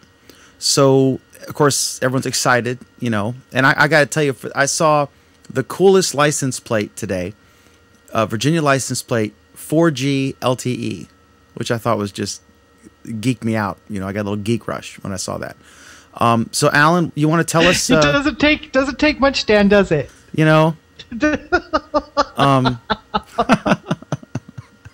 All right, so what do you guys think? What's the deal with this? This is interesting, but the article itself is kind of massive speculation. I think the only thing that really is well-based understanding in here happens to be that that this wireless network or whatever it is going to be in the same building that the Google Fiber team is currently working out of. So it's it's interesting. It's an interesting tidbit, but there's not really a lot of information to go on right now. Alan, what's I've seen interesting people, about it? What do you think, Sreek? Well, What's interesting about it? Well, what's interesting about it is they're basically doing one of the things that they have done on occasion, and they're saying they want their own wireless spectrum, which isn't unusual itself, but they're kind of implying with that they're going to be designing the hardware for it, which is a little bit different. Not unheard of for them, but it's a little bit different. Go ahead, Anthony. Are we talking like Wi-Fi type thing, like like internal internet speeds for like a relatively small area? Are we talking like maybe like cell phone company type thing, like Sprint or Verizon, or like cell phone company type thing? In fact, the bandwidth or the frequencies that they want to use are being used already in other countries. Right. One of the things we have to point out is that it's specifically not Wi-Fi. Wi-Fi uses a set of frequency bands that are publicly licensed, so anybody's allowed to do whatever they want in that area as long as they don't interfere with others. And they're deliberately bad frequencies. That's important. There's a great I posted it at some point, but there's a great video of Larry talking to the local city council or something, and trying to get approval for something, and he was giving a talk, and in his presentation he was talking about Wi-Fi, about how it's literally they wanted it to be a company making a Wi-Fi device has to get an FCC license to make sure you're not interrupting radio stations or something, but you don't need one to operate one. You can just buy a router and plug it in, like CB radio. You used to have a CB radio license, but then they did away with that. Well, but they deliberately chose a terrible frequency, basically trash spectrum for this. That's why Wi-Fi is so bad, because they deliberately picked a really bad spectrum for that purpose, because they didn't want to have to make it licensed. These are actually also frequencies that are shared by, a lot of other things use these frequencies. It's easy to get a license for it. The one thing you've got to promise to do is to gracefully degrade if somebody else also is trying to use the frequency. So this is why, for example, wireless phones and your wireless router and your microwave oven all operate on the same frequency. And that's why if you try to use too many of these at once, you can't do anything on your Wi-Fi connection. Go ahead, Anthony. So, I apologize because I'm kind of getting confused on whether we're talking about Wi-Fi or this Google spectrum at any given moment. But is this good spectrum that Google's using? Like, for instance, the spectrum that, and I don't know what the spectrum is offhand, but I know that the spectrum that Sprint uses for their WiMAX 4G is relatively bad spectrum because it's pretty bad at penetrating buildings, where the spectrum that Verizon uses for the LTE 4G, which I believe is 700 megahertz, but I may be incorrect, is comparatively very good at penetrating buildings. So do we know if the spectrum, and probably not if they're trying to keep it secret through the FCC, but do we know if the spectrum is of good or bad quality? Right. Okay. Go ahead, Sreek. I believe earlier Google used to experiment in the 2.4 and 5 gigahertz unlicensed frequencies used by the Wi-Fi, but this Right. This is basically mobile broadband, and I think this time Google is actually experimenting in the clearwire spectrum. Yes, this is the clearwire spectrum space, from what I understand. Right. So instead of, as Alan said correctly, they're not looking at the Wi-Fi. They're looking at possibilities of using mobile broadband. And right. But what Anthony's asking is there are certainly frequencies that are better than others. Agreed. Usually high ones are bad, right? He's asking how good are these frequencies? Well, it's not so much high that's bad. It's a trade-off in some ways. But so how bad are these? The question, and I don't know offhand. And then the frequencies, are like 2.5 to 2.54, 2.56 to 2. Megahertz. Exactly the Clearwire spectrum. And keep in mind, Google has an investment in Clearwire. And it seems, I read somewhere that Google was talking to Dish Network to offer cellular service, which is, again, some tidbits somewhere I read.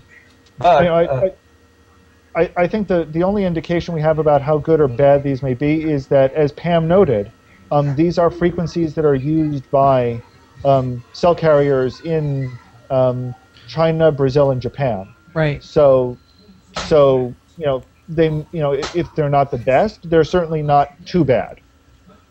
Taking the conversation forward from how good that spectrum is, this actually goes back to the argument of actually the debate Alan and I had about how Google is thinking about localized mobile broadband in cities, etc.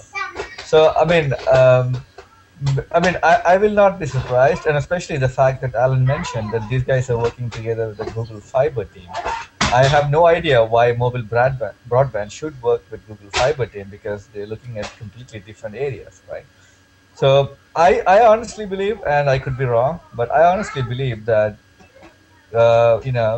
and Alan actually made a good comment about all the overhead cables in Manhattan, right? So I think all what overhead cables in Manhattan? You made a comment on my article. The post I made about. Remember that? Yes, no, I remember that. The point that I was making, though, is that the lessons that are learned from the Kansas City experiment don't necessarily carry over to doing it in some place like Manhattan, because the wiring characteristics are completely different between the two. Agree. I don't deny that, but at the same time, I'm saying that I believe all these different pieces of the puzzle, when they're coming together and we read all these tidbits of news everywhere, I think Google is somehow approaching massive populated cities to provide, and it need not be Google Fiber alone, if you know what I'm saying. Mobile broadband. Right.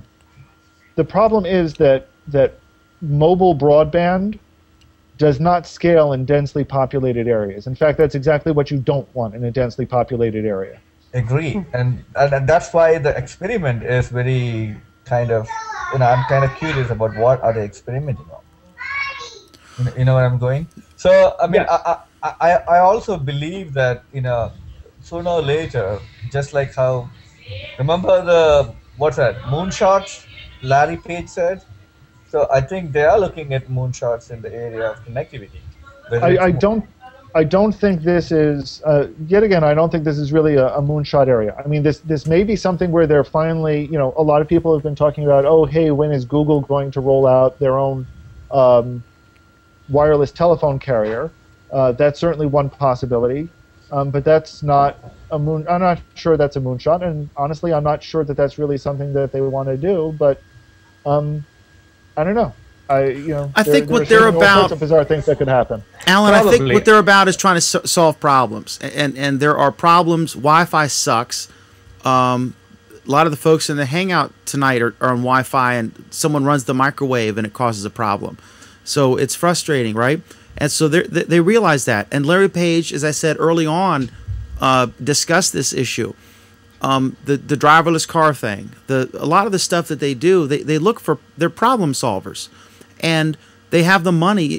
One of the arguments in one of the Forbes pieces was that the Europeans tried driverless cars, for the last 30 or 40 years, and and then they were critical. They said, well, the satellite navigation thing on the Prius that they're using is $75,000.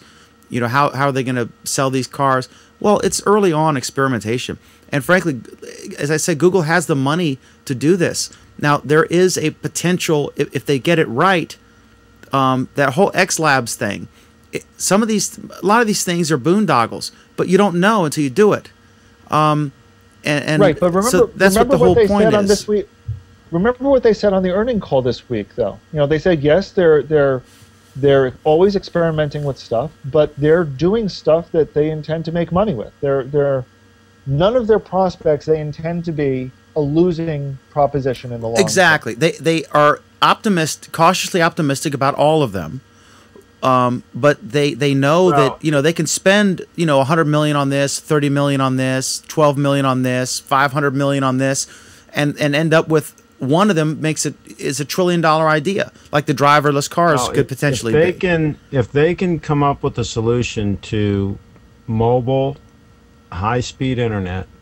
Oh my God! It is $1 trillion. Absolutely.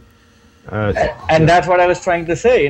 We never know what they're really experimenting, but I think they have this policy of saying that, or believing that nothing is really impossible. You just have to try hard. Yeah, and they've got the smartest people in the world. I know I know it's doable, because even in the early '80s, when a friend of my dad was heavily involved in Motorola and was developing. Actually, it was at the late '70s. He was developing the first cell phones, and I was talking to him about these issues. And they had trunking radios that could send and receive data on like a whole bunch of different frequencies. So they could be ultra low frequency, high frequency. And what they did was they automatically switched to the one that made sense at the time, and it was all dynamic. And that was back then. Yep. So I have to believe that this is doable somehow, some way. Well, this is what they could do, is to do some sort of alternating up and down, because what happens is every frequency is going to get clogged as soon as you have 15, 20 people using it at the same time. Well, you have to realize these frequencies are expensive, and if all of a sudden, Sprint and Verizon and T-Mobile and AT&T and all the smaller regional companies start having two frequencies for the same type of data, the frequencies are going to become even more expensive. Not two. You're not going to have the frequencies. Anthony, they're talking 25, 30 per up, per down. That would be minimum, because you have to be able to switch between them, like Craig was saying, like kind of like a trunk system. You could have listen. We are unlimited in terms of cable. If you have fiber lines and stuff, there's no frequency clog issue. There's no limit. As soon as we're plugged into the matrix and we're like stuffed in a pod somewhere, getting our nutrients through some fluid that we're surrounded by, then that would be great. But that's Google Cafeteria 4.0. But what I'm saying is like one simple solution that would be very expensive and not practical in 2013. But imagine this, Pam. We know that if you're running coax or fiber, there's basically no limit. You can run multiple cables and multiple routers, and it all works. The problem is there's only so much spectrum if you're wirelessly delivering it. But it's based, what if you had a road, what if you had a congested road, like 495 in DC or whatever's near you in California, or, in New York for these guys. What if you had a ton of antennas, and they were all very short range, so that at any point only 5 people would be using them? Right? But very short range transmitter and receiver. But he had tons of these things. System. Yeah, but what if you had like the whole concept of the cellular system? Exactly, but as many cells as you needed. But if you had more of them, but they were shorter range, and that would solve the problem. But it would be prohibitively expensive today. But this is the kind of thing that Google's probably thinking, like, well, what if we did that, and what if we tried it in one neighborhood, and we figured out how to make it better and make it. There's ways to conquer this. It's not like the end of the world. There's no solution and we're just screwed. That's not the case. They just got to get these smart guys on this thing. Yeah, there has to be a way to do it. I got to patent that idea. Absolutely. Whatever they are doing, I can just tell you, due to a number of limitations, it's not going to be easy until they actually come up with some radical breakthrough. And I'm pretty sure Alan can speak about frequencies and losses much better than me. Well, but you have to understand that the cellular system is already designed to do exactly what Dan was saying. Most of the areas where the cellular system doesn't perform, like San Francisco, for example, is because they won't let them put up cells. Why didn't WiMAX become a big hit then? If they would relax the regulations and let them put up the cells in San Francisco. You're going back to big government. That's not the topic here. Wait a minute, though. What's the beef with it, though, Craig? Is it the aesthetics, or is it like? Well, but the they're point worried is, about microwaves the or cellular something. system from Jump Street was already designed to do exactly what you all are talking about. Have as many cells as necessary to handle the load. But if you can't put those cells in for whatever reason, then you can't scale it up. Simple as that. What's San Francisco's issue with more cell antennas? Is it? They don't like the looks of them. There are lots of reasons. But aren't There's they getting aesthetics. good at that though? I mean, can't they make them look like a decorative flower on the side of a Why building? Why don't you just put them on that, top but of every car? You can only do it so much. And What has to be Yeah. connected with wires, Pam? Dan, here's the thing. Yes, well, they're not really getting good at it because the cell companies don't care how they look. The cell companies want to put it up as quickly and as cheaply as possible. Okay? The local municipalities don't want to disturb the character of their municipality. There tends to be a conflict there between these two. Yep. And that's where the problem lies. So the my dad's house- local tattoo shop is okay, but a cell tower isn't. It depends on where you are. My dad's house down on Lake Norman there in North Carolina, beautiful neighborhood, right on the lake, and all. Cell phone doesn't work worth a damn. And the nearest cell tower is, half a mile away over a hill, and, you can't connect to it. Pam and I are going to get drunk and get some ink this weekend. From the local. There's actually a Helltown Tattoo Parlor here in town. Yeah, I don't have get any. matching tattoos. I hate tattoos. Let's move on that. Yeah, are we note. good? Are we good? Oh, we're so good. Okay, so all right. Okay, I'm gonna. I have thoughts on this. I am excited about this.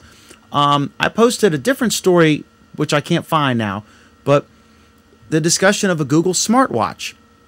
I'd heard about this. The whole concept being a watch that would interface with your phone, Android, iOS, whatever, BlackBerry, perhaps for people who use BlackBerry. Google Glasses. And yeah, but imagine if some of the alerts you would get on your phone. Now, this wouldn't be a standalone device with a plan, I don't think, where it'd be self-reliant, but it would be a Bluetooth thing to your phone, and like if you got a text, you could look at your wrist. It's right here, and read your text, or and so forth. So, I think Sony came out with one, and I looked at the reviews, and it was kind of a disappointment. And I don't think anyone's done this right. And so this article came out, and they said that they have one. I think two things. One, I would love to buy this product. I would love to have a smartwatch that would interface with my beautiful Samsung Galaxy Note 2, which I happen to have handy here. See how beautiful it is? It's much larger than the iPhone that Sreek has, which was built on top of suicide nets. But anyway, the other thing is, what if they did it, if they came out with the technology for it and they licensed it the way that they do Android? Although I guess it's not a true license, it's just anyone can use it, but they have licensing agreements if you have the Play Store and the phones and stuff. But what if they could work with Rolex and Seiko and Swatch, Hey, Dan, and all that stuff, and kind of build this technology underneath their watches? And go to Alan, please. Let me paint a different scenario for you, because I think that one's actually a pretty terrible scenario. Let me paint a different scenario. That instead what's going to happen is every current wireless provider will be able to sell you a watch for, let's say they sell it to you for $50. Maybe it'll be $25, but let's say $50. Okay, and that will be the only thing they sell you. That your watch will now be your connection to the world. It will be your communication hub, and you can then take any device that you want that might be something that is around the size of your Note 2, but you would not call it a phone because it does not itself have a cellular connection to it. Or it could be your fabulous Nexus 7. You're saying that the watch would be the base station, and that these would become the dumb devices? No, those would not be dumb devices. Those would be smart peripherals. But these would be peripheral to the watch, which would be the phone. the hotspot for your watch would be the hotspot and would be the dumb peripheral, the dumb unit, because all it would know how to do is connect to the network. So if you wanted to place a phone call, for example, you could pick up your whatever size tablet and punch in the telephone number, okay, and then you could put your tablet in your pocket or whatever, because your Bluetooth headset would be communicating directly with your watch. Your tablet has told your watch to place the phone call. Everything is going through your watch, which is entirely unobtrusive to you. And you can control it via however you want. Are you saying that the transceiver would be in the watch? Yes. So you would have a dumb 4G that's LTE. A long way. Well, hold on. Okay, Alan, let's carry this. So your watch would be a dumb a 4G LTE Wi-Fi hotspot or Bluetooth hotspot, whatever, and the phones would be cheaper to produce because you wouldn't have to put those radios in there. They would just have to. That's not gonna work anytime soon. I don't think that. Why not? I don't know if I agree with that. Not enough battery. You can't put that transceiver in that watch. Not gonna be able to do it. Sure you can. No.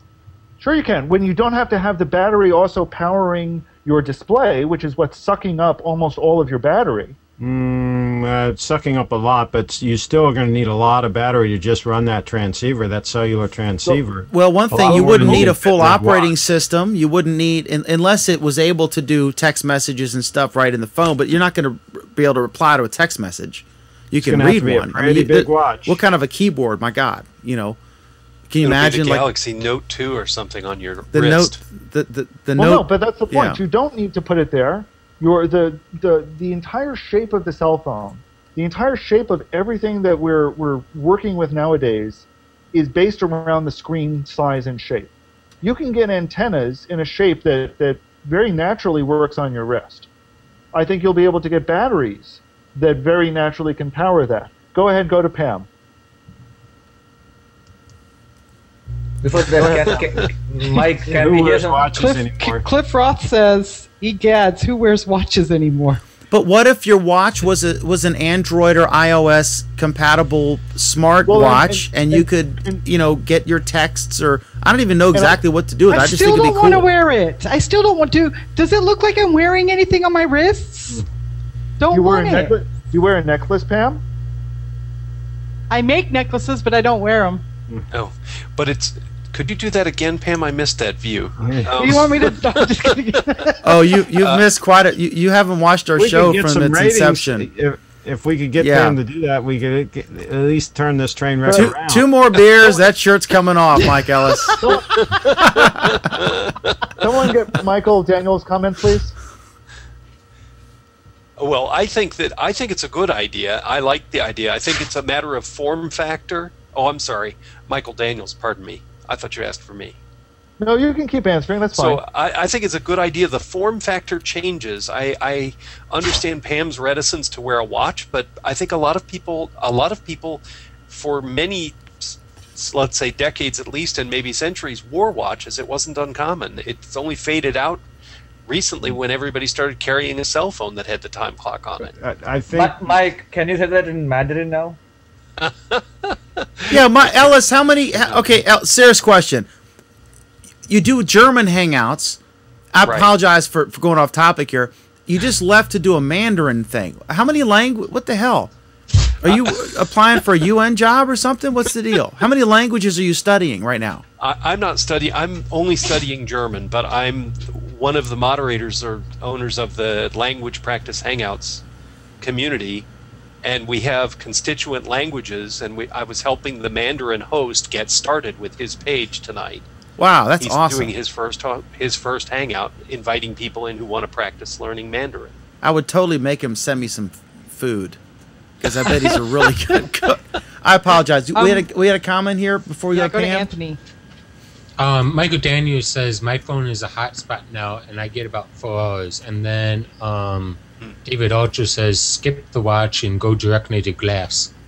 Yeah, I think there's a market for it. If you can do a good... You're underestimating the power requirements for that transceiver. I think if you can come up, and I disagree with Alan, I wouldn't want it as a hotspot. For one, the health concerns Yeah. all the fluoride people would be freaking out about the Oh, concept so you're not of the least bit, so wait a minute, Dan. You're not the least bit concerned about having a cell phone sitting in your pocket? Yeah. Yeah. No, never mind. You know, life's a gamble. You know, I microwave. So you're I willing, eat so you're refined saying- flour products You walk under sometimes. power lines. If it's if the thing fries my nads or something and I die from that, I'll be a lucky man with all the crap I've done in my life. You know, at some point, now I don't want to have like, I wouldn't want to like work with, you know, a long range microwave transmitter, you know, strapped to my head or something like that. Well, exactly. That's why the Google Glass. They're going to put that thing right up there, right to your temple. Might as well give you a lobotomy. Let me put this to rest right now. I've been using cell phones since 1980 constantly. And you're insane, Craig. You're crazy. It hasn't affected me at all. I'm still 100% okay. Well, now watch. See, we don't know if it's that or those hemp seeds you've been promoting earlier. It could be all that hemp. It hasn't affected me at all. I think that Craig is completely right about the form factor and the battery life. For instance, the Verizon 4G MiFi cards are, you know, like I don't know, maybe like that big, and they only get 8 hours of battery life, approximately. So you're gonna have to go from like this size to like that size ish. You're gonna cut the size in what, maybe a quarter, maybe a little bit less than a quarter, and you're gonna go down to like 2 hours of battery life. Yeah, so they're going to have plug-in stations at every store where you just like stand there and you just recharge your watch. Well, maybe when we get to the, you know, I mean, seriously though, but we'll have jogging suits that have flexible solar panels built on the backs of them, and exactly, your overcoat or your winter coat will have a solar panel in it. Solar panel. Well, it's better than an aluminum hat. I mean, well, seriously, I think if you came up with a good smartwatch, which I don't think exists yet, and I don't even know exactly what features, I would just look into buying one just because it would be fun, you know? Oh yeah, and they say. But if it were fashionable, if it looked like a classy watch, but it had cool, like it would light up blue or whatever, you know it would sell. I mean, Craig Shipp would buy a pile of crap if it had an Apple logo on it because it'd be cool. If it had its own nuclear power generator chip, okay, then it could also power our self-driving car and power our house when we get back to the house. I don't know. It could power everything. It reminds me of a Ray Bradbury story. Here's what I see when I look at my battery stats on my phone. It tells me that 52% of the battery has gone to the screen, okay? And only 7% has gone to cell standby. Yeah, so but are you a mobile hotspot? Yes, I am, because I'm running Bluetooth. I've got it listening for Bluetooth all the time. Well, Bluetooth is probably killing your battery, but that's neither here nor there. But it's not killing my battery, because at least it's not telling me that it's killing my battery. It's not doing anything with Bluetooth most of the time. I run Bluetooth all the time on my iPhone 4S, and I get great battery life. So that's all, you know, relative. So I just want to go back to the MiFi example, because I think that's the most practical example that we have right now. That's right. And if that's only getting 8 hours of battery life, how do you expect a watch, a device the size of a watch, to get anything more than like 2 or 3 hours if you're extremely, you know, unless you're not using it, and if you're not using it, then why have it? Solar power. Mine is 41% Wi-Fi and 35% cell standby, for a total of 76% going to some kind of signal. Okay, and that's a battery drain, and that's been going for how long? What do you mean? Oh, 4 hours and 14 minutes. And your battery, in how much of your battery has been decreased? Oh, it's only at 93%. Okay, so 7% of your battery has been used for 4 hours. Okay, I made your point for you, so shut up. No, she probably hasn't been doing anything with it. No, it's been sitting here for all that time. I think it's going to be a peripheral, Alan. I think you're a conspiracy theorist on the whole smartwatch thing. I think it's going to be a Bluetooth or something similar peripheral, and it is going to and you know, Dan, give you notifications and things on your, because how much battery can you put on your, you know what I mean? Dan, have you been listening to the conversation for the past 10 minutes? I've been dealing with two different things. Dan, I'm going to end it with this. You're probably right, but the reason why you're probably right is because the companies who are going to be responsible for doing this thing have absolutely no freaking vision. Can you just repeat the first part of that again? Have you been listening to us for the past 10 minutes? Yes. Peripherally. Did you see what I just did there? Okay. Yes. So, next. Okay, this is cool. As a content creator, as all of us are tonight, there was a neat article called "A Day in the Life of YouTube's Fancy Pants New LA Studio," and I think they opened one of these in London. And there was similar articles, but basically what YouTube's doing. This is a 41,000 square foot facility. To put that in perspective, a super Walmart is about 200,000 square feet, a big one. A standard good-sized, Kroger, Food Line, Martin's grocery store is about 50,000 square feet. I would guess that a Wegmans would be a little bigger than that, or maybe 80, 100. So this is 90 to 100. Okay, so this is half of a big Wegmans. So anyway, what they do is I think it's invite only, and they go to people who are sort of have viral YouTube, a lot of subscribers. They're good YouTube people, and they invite them to come in, and they have sort of a television studio. So in some cases, there's no money changing hands, although Google's supporting it. In other cases, they're letting one guy who has, I think, over 1 million subscribers, or just a lot. They're letting him build a soundstage for his scripted program on YouTube. And the last point I want to make before you guys can weigh in on this, I think this is totally cool, but the last thing they did with the partnerships, when they announced that they were funding a bunch of different channels, and then there was some were getting canceled, or the agreements. The way that worked is they were funding the channels, but the advertising revenue that came in from the channels would reimburse Google. So it was sort of like an advance. It wasn't like them paying people to make content. They were advancing money to make content with a hope, and then were recouping their investment back from the advertising revenue. And it wasn't really characterized correctly when that story first came out. So I think this is really cool. I wish it was more accessible to folks who aren't yet viral. And but what do you guys think about this?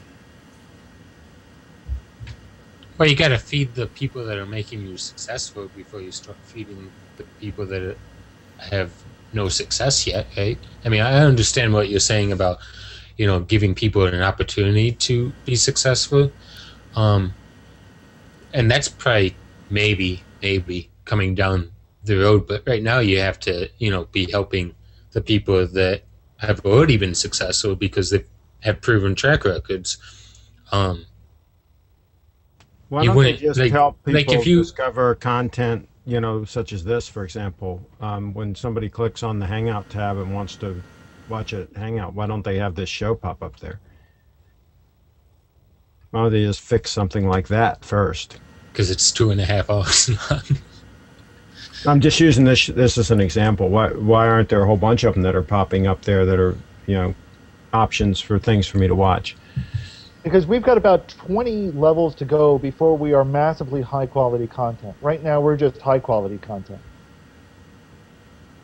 Right, and that's going back to why you're seeing people that have already been successful. Like, I hope Aaron is his first name, but like Aaron Sorkin, if he gives a script to CBS is much more likely to pick up the same exact show that Aaron Sorkin writes than it is to pick up the same exact script that has Dan McDermott's name on it. I just clicked on the tab, and it's only giving me a choice of 6 Hangouts to watch right now. And then there's a few more, of course. But, you know, why not give me 12, 15, 20? I think that's going to come down the road, I'm guessing. But I wasn't being critical. I mean, if I set up a TV studio and spent 6 figures or 7 figures building it, I would want to spend my time helping people who will generate revenue and produce quality content and have a proven track record of doing so. Over like it says that randomly, you know, maybe have one day when like you could have a lottery or something, or randomly pick people and invite them to come in and show them. But you know, I understand what they're doing. I mean, it makes sense. I would probably do the same thing. And this is expensive. The article says the fiber optics in the building alone cost Google $2 million. So this is not a cheap building by any stretch of the imagination. And the one kid who has the tremendous following and has a scripted program, he actually neither one of them is paying for it. It was a Kickstarter project and some private investment that paid for that. So they're actually constructing a soundstage for his scripted program for the 2nd season on YouTube. And I think this is sort of an experiment, and they're learning and helping, you know, one another to see how they can make YouTube a bigger destination to get eyes away from traditional broadcast television and other things, and onto their destination site. And I think you're going to have to see this, you know, so this one's in like Los Angeles. I think that you're going to have to see one of these pop up in New York City with the same exact model before you even begin to see them making big outreaches Can't we assume that right now there are some fairly interesting Hangouts on air taking place? Sure, we can. Can't we make that assumption? I think that the very niche Hangout on airs probably like this. But don't you think there are probably right now going on some pretty interesting Hangouts? Maybe a singer singing something, or you know. Craig, why would I find that interesting? But I'm asking the question: do we think there are Hangouts like that taking place right now? And they're interesting to different audiences, of course, just like programming is on television. But so yes, I agree there are. Sure, I think there are. Do we think there might be? Yeah. I would disagree. I mean, if we're using this show my point is, right now, if I go to my Hangouts tab, I can't find them. No, you're exactly right. No way for me to find them. Yeah. That's ludicrous. So Craig, no, here's a better question. How would you find them? Say it just a little slower, Craig. I would have a directory there that I could browse through. And but how can No, you can't see my hand waving. No, that's not how you find them. You don't have a directory. No. We need a new graphic of Alan freaking out. No, the reason why that is not how you find them is because you don't find a needle in a haystack. You put 1,000 Hangouts listed on that page, and you will never, ever, ever, ever, ever, ever, ever, ever, ever, ever find the one Hangout. Then why don't they put 50? You know, let's start with 50. Craig, do you know how 50? Holy crap! I'm glad. Craig, okay. Craig, right now, Craig, there have been studies on this. There have been studies. Do you want to know what the optimal number is? What, sure. I assume that you do. Right now it's 0, so I guess that's what they think is the optimal number. The optimal number is 6. I would guess 10. 6. 6 plus off. minus 3. But man, Mike Ellis, your hum is bad. So I think that Craig has I think that Craig has the right idea, but he has the wrong execution. Like Craig, I know on his website he has, this big giant, maybe it's not giant, I don't know. But he has this listing of all these Hangout shows that he personally knows that exist. And if he takes that list and, he has an editor that picks the best of those shows, you still list, all the shows, or at least have a listing somewhere. It doesn't have to be, front and center. But you have that main listing, and then you have like an editor to pick, 1, 2, or 3, or whatever magic number you want to come up with. You could even have the people vote on them. Put, you could have the people vote tube on them spotlight. Too. You could very easily have the best ones rise to the top. That wouldn't. They do though. I think that it's. I can't tell. No, I think I think there's an algorithm involved. And A, how many people are watching? B, do you have a connection with this person or a connection through a connection to this person? And I think they highlight those. Okay, go to Anthony, and then let's also get Cliff Roth's and Michael Daniels' comments. All right, I'll bring them in. So Steve Perry says YouTube's 21st century version of public access, subsidized production facilities. Cliff Roth says, and this is going to run out of the screen, but he says, I think it's a great idea. They are trying. Okay. I gotta mute Michael. I'm sorry, just for a sec, buddy. Well, I don't know what the deal is. We'll have to test later. But just, I mean, you're cool. Just talk, whatever. Go ahead. Cliff Roth says, I think it's a great idea. They are trying to up the quality of content, and it's working. I have enjoyed many of the channels that have benefited from funding, such as Crash Course World History and Biology on SciShow. And then he says to Craig Shipp, we are talking about non-Hangout YouTube content. I think you're talking about a different topic altogether.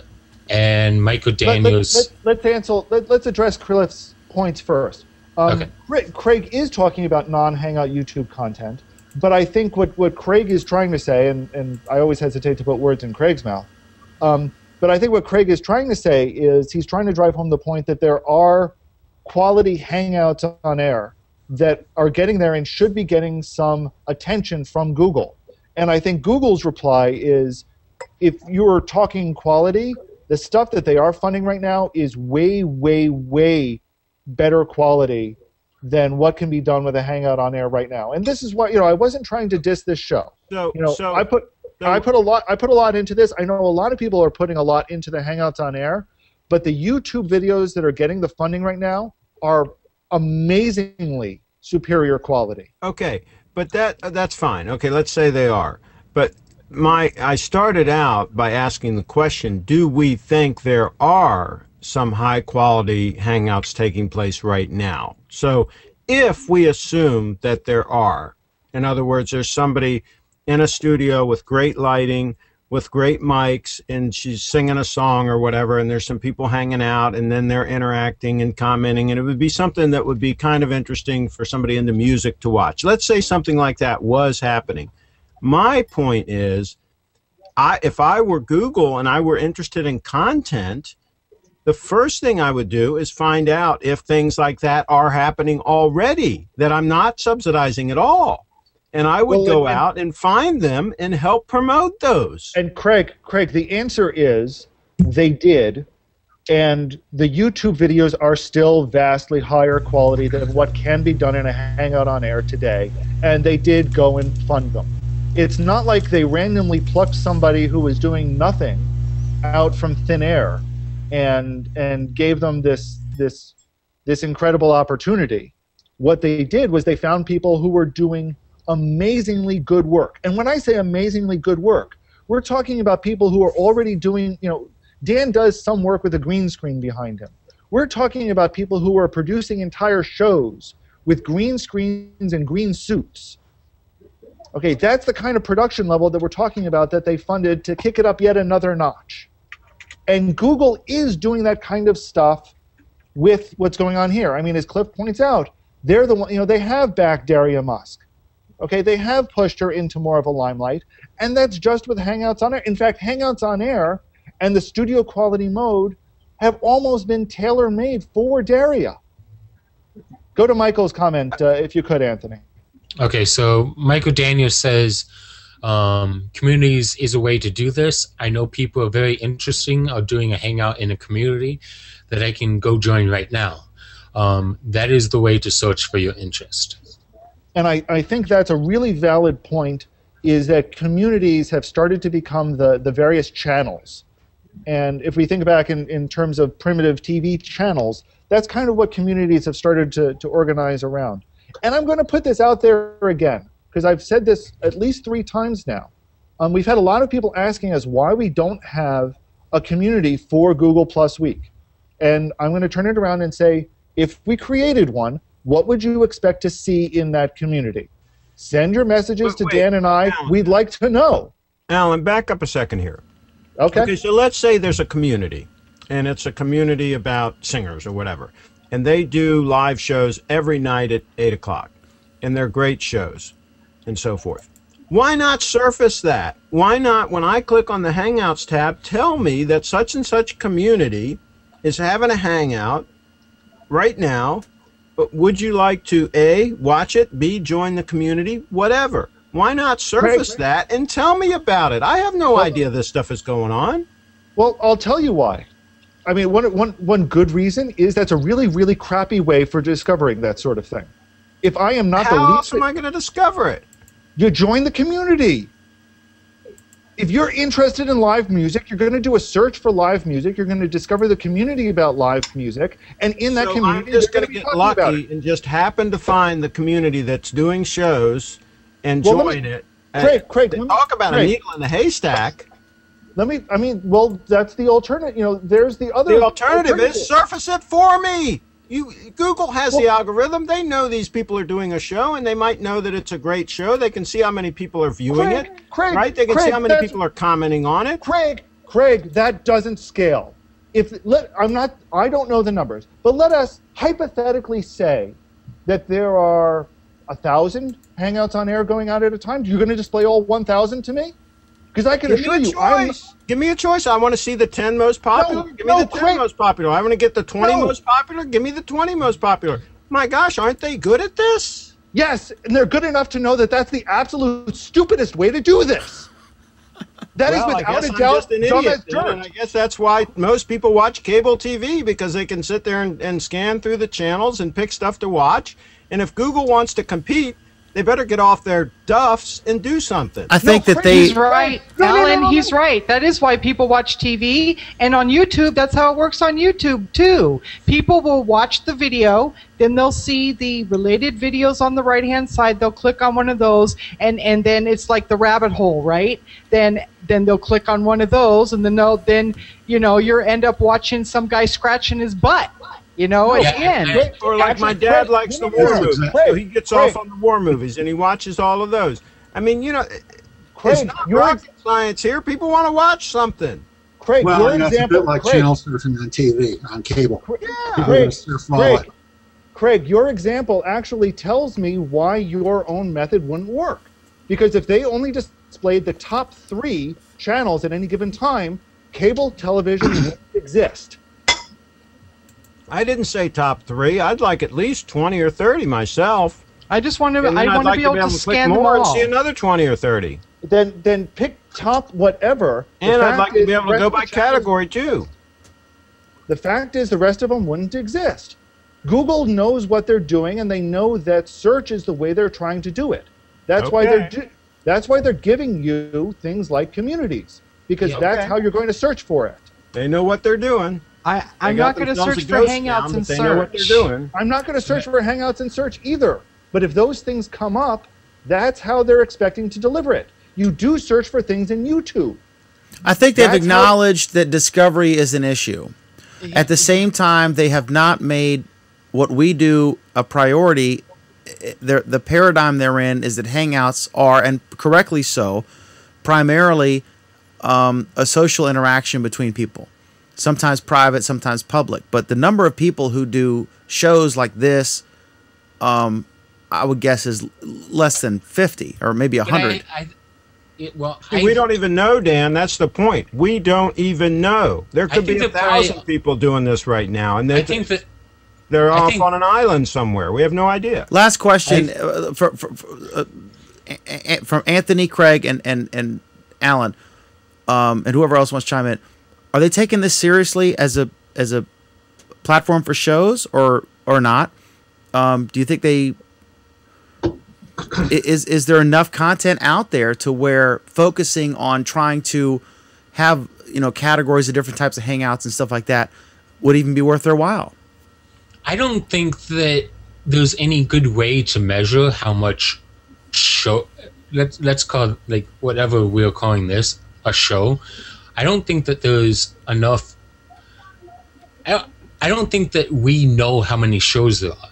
I mean, if you just go to 1 degree of separation, like for instance, Duke. I don't know what his last name is, but you know, Duke and his Tech and Coffee shows. He has all of these, you know, all these shows that he's producing, and I have, you know, until recently, no idea about them. I knew that he did, you know, his general Tech and Coffee Hangouts. How did you find out about them? I guess the way that I discovered them was somebody told you about them, like a friend or something. Well, I was just interacting more with Duke, and you know. Yeah. So that's a great way for Google to rely on discovery, is that Dan happens to tell me about a show. That's just great. Yeah, they're doing good. They're doing a good job. That's I called agree with social, Craig. That is called social. Yeah, and if they're going to rely on that, good luck with that working out for them. Yeah, I don't. I have to agree with Craig. It worked out great with YouTube. No, but no. That's not. That's a great search engine. I can sit there and search, and I can find the war movies, and then it's going to suggest other ones. I can find exactly what I want. I have no problem with YouTube. It works great. It worked with Joe Biden. It worked with Joe Biden's Hangout. That's how we all found out about it. We found out about it on Google Plus. People sharing the post. There's this great Hangout coming up with Joe Biden, you know, and Guy Kawasaki and Philip DeFranco. That's how most of us found out about it. Use the YouTube, you know, point of view. One thing, yeah. You need. So you make a search, and you know, let's just say that I'm going to make a search for the touchdown in the last 49ers game, right? And on the right-hand side, you're going to have a video that has to do with football, and then you click on that one, and on the right-hand side, you're going to have a video that has to do with soccer, because you know the relation is sports. And then from that soccer video, you're going to have a connection to, you know, a bunch of kids in a fight, because that soccer video was, you know, had people fighting in it.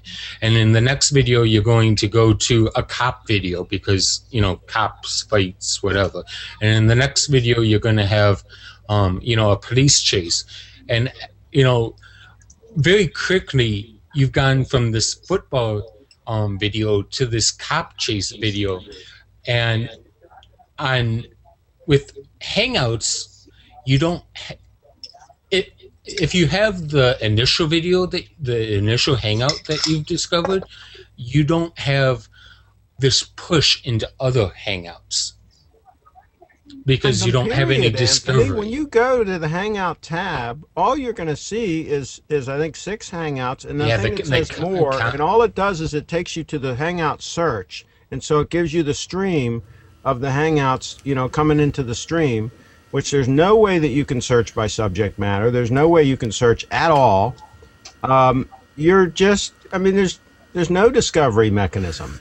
Okay. So Michael Daniels says, I would love to see live hangouts of all the people in my circles. There is a reason that I have these folks in my circles. I want to see them. And I would strongly agree with Michael. There's no way he can discover that right now, right? The way he wants to. Now. You can't tell if they're in a hangout or not. There's no way to do it. Well, that's not entirely true. Well, and the truth is, yeah, and the truth is that a lot of us don't do hangouts, other than a few here and there too. So, but I would tell you that I constantly at least the ones Pam will admit to doing. The point is, Pam, we don't know. We have no way of knowing, the way it's set up right now, how many great hangouts might be out there that we would love to watch. Okay, so we all agree. We all agree that Google. We got to move. We all agree. Sure that Google knows what's out there. They're probably watching it. They just don't open it up to public access. We all agree that discovery of Hangouts could be improved. I've brought this up with them before, and they're working on it. It's on the list. Are we good to move, Alan? Please, God. Go. Okay. All right. Up next, I'm gonna switch here. This is just a funny thing that I just saw. Alan, I'm gonna go to the topic right below. Vic and Docher shared this, our former guest. there was a post from Joe Martinez. He said, Google Plus grows to become second largest social platform globally. And it says, wow, that was quick. Like I said before, it'll only be a matter of time. It's also interesting to note the decline in Chinese-based social media sites. Google Plus, who despite being branded a failure or ghost town by large portions of the media, grew in terms of active usage by 27% to 343 million users to become the number 2 social platform. Interestingly for Google, YouTube, not previously tracked as a social platform, comes in at number 3, demonstrating the immense opportunity of linking Google services through the Google Plus social layer. This is also a key indication of why Google Plus integrated with the Google product set is so key to the future of search and the internet. We've got more coming on Google Plus later this week as well. And then Vic shared this with a really funny comment. That is a lot of ghosts. Enjoy the weekend, my transparent friends. So I thought that was pretty cool. Well, I just wanted to throw that out there. Yeah, and those numbers are just total baloney. They're accurate in terms of engaging in any way on your phone, whatever, in Gmail. But I would have to agree with Craig, but the only reason, and I do this in massive pain to agree with Craig on this point, but the fact that YouTube is not larger than Google Plus seems very odd to me. In terms of, I wonder how what criteria? Maybe they're counting in terms blogging? of social.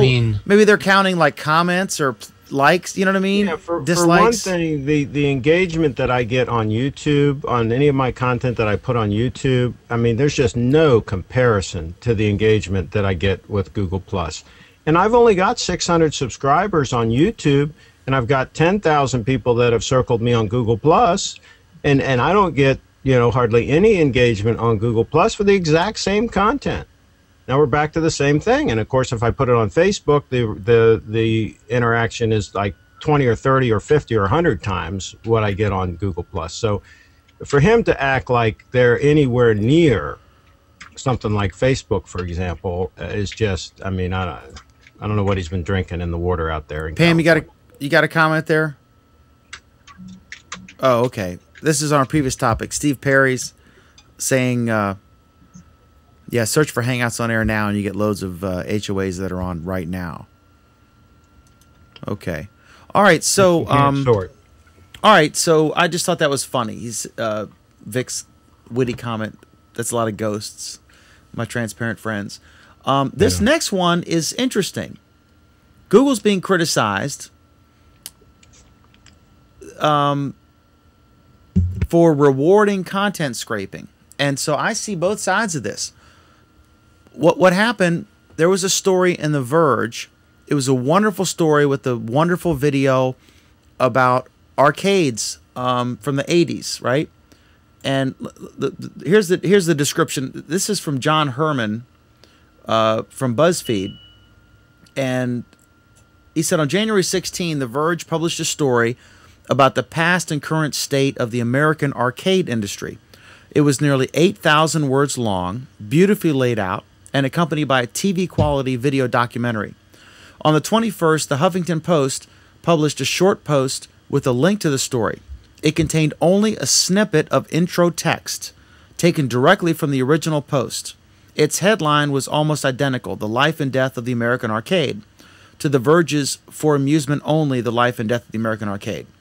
Yet after the 21st, if you tried to search for this story using any number of reasonable queries, including Life and Death of the American Arcade, the first result on Google was the Huffington Post version. The Verge's version didn't even crack the first page in Google News. So The Verge's editor-in-chief was upset, and he tweeted, he said, The Verge writes great stuff for HuffPo. Formal public request. Please remove the content you've scraped from us. Seriously. And then this is Joshua Topolsky's. What's most egregious about this Huffington Post's scrape is its theft of our SEO on title and text. Google Death of the American Arcade, and you'll see. And it's true. If you Google Death of the American Arcade, the first thing is Google, or is the Huffington Post link or story. So first of all, this tells me that Huffington Post is great SEO. So what they did was they reduced it to a few lines. And here's the thing. First of all, in disclosure, I am a blogger for the Huffington Post. I do it without pay. If I have a hot post or something I think is interesting, I'll post it over there. And I don't get any money for that. And I don't know. I've done like a dozen posts on there. I could do it all the time, but I like Google Plus. So I'm also a newspaper publisher, and I also post. I share interesting stories that I find on Google Plus all day. In fact, today I did I think over 20 different stories. You and I share will every story that you find. Let's be truthful here. I share a lot of good stuff, and I get a lot of engagement on my. To the quiet circle. Huh? But you've been moved to the quiet circle. It's okay. But I'm not like direct sharing to a bunch of people. You know, I just I post publicly, and so anyway, I am an aggregator or a curator, whatever you want to call it, and I will post a sentence sometimes, a paragraph, not too much, and just link to them, maybe my comment on it, if I think it's interesting, and so this is, on the one hand, Huffington Post is absolutely being rewarded for content scraping, if you want to call it that. It's content scraping versus highlighting, right? Because they can drive thousands of clicks to your story. On the other hand, Google, because Huffington Post, whenever I post something on Huffington Post, as soon as it goes live, if I do a search, I will find it in tons of different places. Like there's a regulator site or whatever. Whenever I do it, because they use movable type, there's a backroom thing I log into, and then I post a story. Then their editors approve it, and then they email me, are we allowed to use this picture? Like, yeah, I took the picture. And then it goes live, and then it'll be in like 21 different places within 30 seconds. So they're places that literally rip every single thing they do and post it. So the site gets tremendous traffic. So on the one hand, it sucks that The Verge is in the top listing. But on this other hand, and I want to go to Alan, on the other hand, Google is accurately reporting the top search result based on backlinks. So they're giving truthful information, perhaps, right? Yeah, but but Dan, here's the thing. Google's PageRank is no longer purely based on backlinks anymore. Well, how could they possibly rank? We don't know what it's based on, right? They don't tell it. Is this a bum rap for Google or a legitimate grievance? I think it's kind of. This is a perfectly legitimate grievance against Google. 100% perfectly legitimate grievance against Google. Google is doing the absolute wrong thing here. Period. End of line. But the bottom line here, Dan, with this is content creators should take a lesson from Leo Laporte. And all the content that they create, they should embed their ads in it. So, for example, if it's an article with text, and Coca-Cola is one of their sponsors, weave into the text, the guy was having a Coke at the time or whatever, embed all your advertising in the content. Make it hard for them to separate that out. And then you don't care how many people take your content and spread it around and share it around and so on and so forth. The more the better. Well, no, your sponsor doesn't care, but you still care. What do you mean? Because now your sponsor is going to be paying you less because they've discovered that they could be paying somebody else instead. No, they're paying me because I'm putting it in the original content that then is getting all of these shares. If I don't put it in the original content, then it's not getting out there. So they've got to pay me. I'm the gatekeeper at that point. Yeah, but if HuffPo, goes and actually looks at it and takes out those references, then you're still screwed. And it seems like you have to make it hard. You have to make it hard for them to do that. That's right. And didn't Business Insider, don't they embed something into when they do a share? You mean the links that pop up ads that are supposed to be relevant to whatever word you're clicking on? That thing? No. Crap. Where is the So I mean, it's Oh, just there it like is. it's just like right now in this show. My ad, every time I talk, my ad is right there, craigshipp.com, right? Sure, somebody could take this video and they could clip off the bottom third, you know, they could take it out of there, whatever. And if I say hangout10.com, they could cut out that part of the audio. Yeah, they could go to all that trouble. But if you make it hard enough for them, then they're not likely to do that, and your ads are generally going to stay there, right? Again, I think you make a point to an extent, but you can't compare what Leo Laporte's doing to these text-based, sites where Leo Laporte is putting it inside the video. Well, maybe they should think about that. So this is what Business Insider does, right? They said Business Insider stub stories rarely show up in Google and almost never outrank the stories they link to. This is by design. We put a note for Google in the post's metadata that tells Google to ignore our post and give the juice to the original story. We do this by noting a canonical link. Yes. What does that even... I mean, there's the no-follow, right? Well, it's not no follow. It's in this case, it's basically saying that it's basically giving credit through a specific technical protocol where the article came from. And the way that Huffington Post is doing it is they choose to use the canonical link differently, but still within a legal scope of how they're allowed to use it. So they're not breaking the protocol, but they're also not being they're not playing nice. They do. Well, hold on, Alan. They do. They prominently link to it, and they only shared like I think one paragraph or something, one or two paragraphs. Yeah, but Dan, they prominently link to it, but they prominently link to it in a way that Google has not advertised that they follow. So they're essentially willing to tell you the truth, but they're willing to lie to Google. HuffPo is also to blame for this. They do it in a misleading way, is the gist of what you're saying. I know that when, like, if I post something, like, I did a thing when Andy Rooney died. I was a big fan, and I wrote a really nice, what Andy Rooney meant to me, or, that kind of thing. And I wrote it right away, and it was good, and it was fairly lengthy, 600 words, I don't know, whatever, 800 words. And I put it on Google+, and then I put it on Huffington Post. They immediately bumped it to the very front page for like 2 days.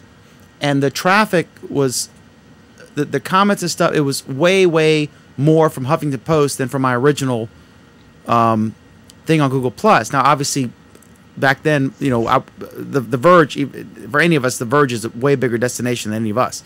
But they do get followed by major media outlets that were probably referencing that to the expense of the Verge, so they were getting like the second-hand, third-hand traffic, and I see their point, but I have to say that if the Verge ran a story and then the Huffington Post featured it prominently, and the Huffington Post gets like 50 million uniques a month, I'm guessing that's way more than the Verge, which is a great. I mean, I love the Verge, I love it, I follow them, but I would guess that was the more prominent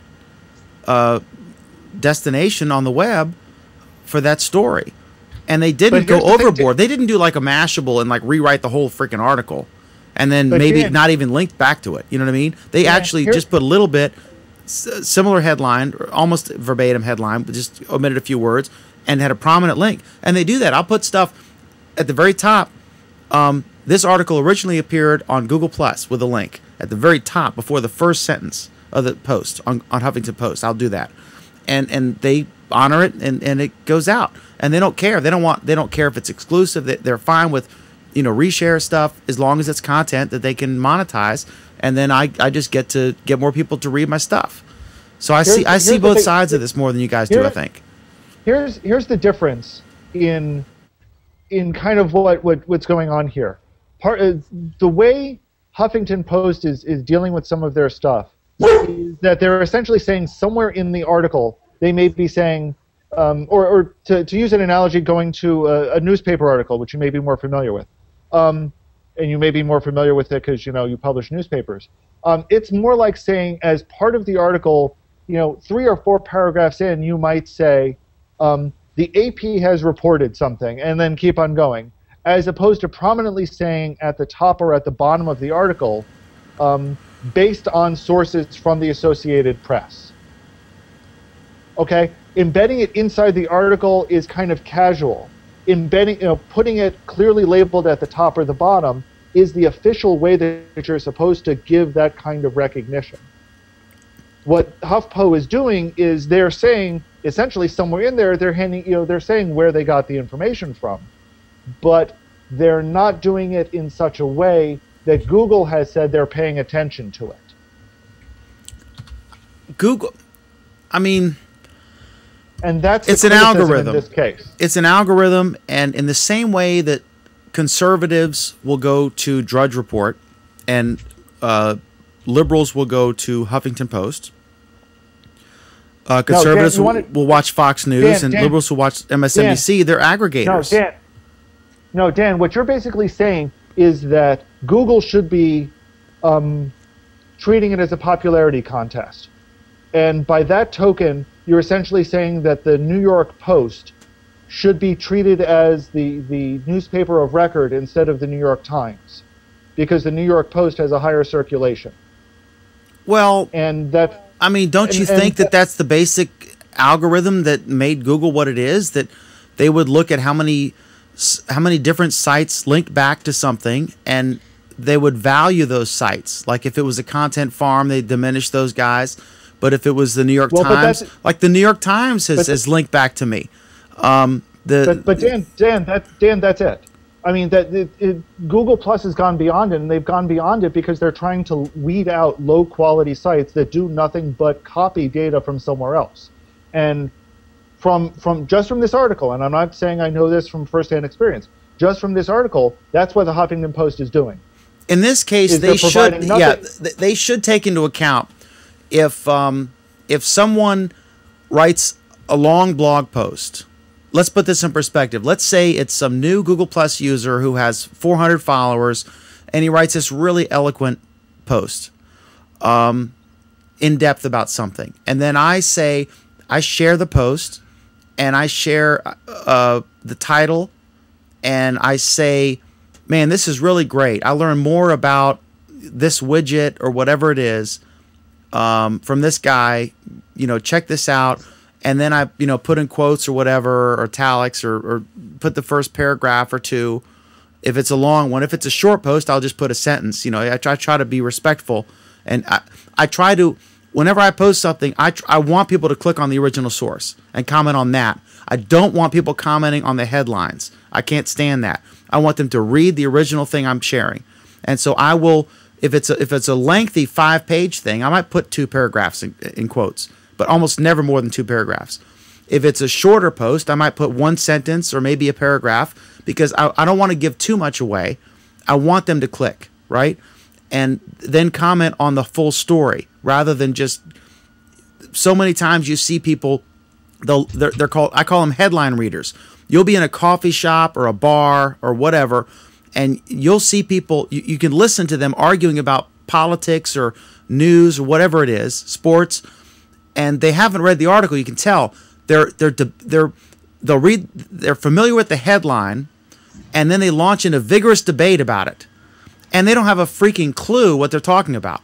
And I'm listening to this, I'm like, you guys are morons. You don't just see that in real life, though. You see that on Google Plus. I share a post all the time. I get people who will just read the headline, and they will comment, and literally the answer to their comment will be in the post. It will be in the first paragraph of what I wrote. A good argument is the CNET story, which we talked about, or we're going to talk about. I don't want to get too much into this, about CNET. Exactly to your point, Monica. A lot of people are blaming CNET writers for this CBS decision to not let them review certain things, when it's not them at all. They're up in arms. They're pissed off about it. It's the lawyers at CBS Interactive that are saying, because of the litigation with Dish and with Aereo, that they're not allowed to review those things. And people I see in comments. I looked at a comment today. Someone's like, we can't trust those writers, and I adore the person who made that comment, but really it's not them, it's the corporate guys who pay them. It's the 3, 4, 5 levels up. There's been no question about any integrity of any CNET writers. They actually said that Dish product was the thing of the year, and then the corporate guys pulled it, right? So why are we blaming the CNET writers and questioning their integrity when they accurately reported that was the innovation of the year from their perspective? But people want to argue the headlines. They don't actually delve into the details all the time. Should we go into that subject? Yeah, you want to do that next? Yep. Is that next? Or I don't know, but it's next about to now. be next. Okay, well, this is interesting. There was yet another blow on the CNET story. CNET is a very popular technology blog and a website. They are owned by CBS Interactive. So they're one of many, many websites owned by CBS as the corporate parent.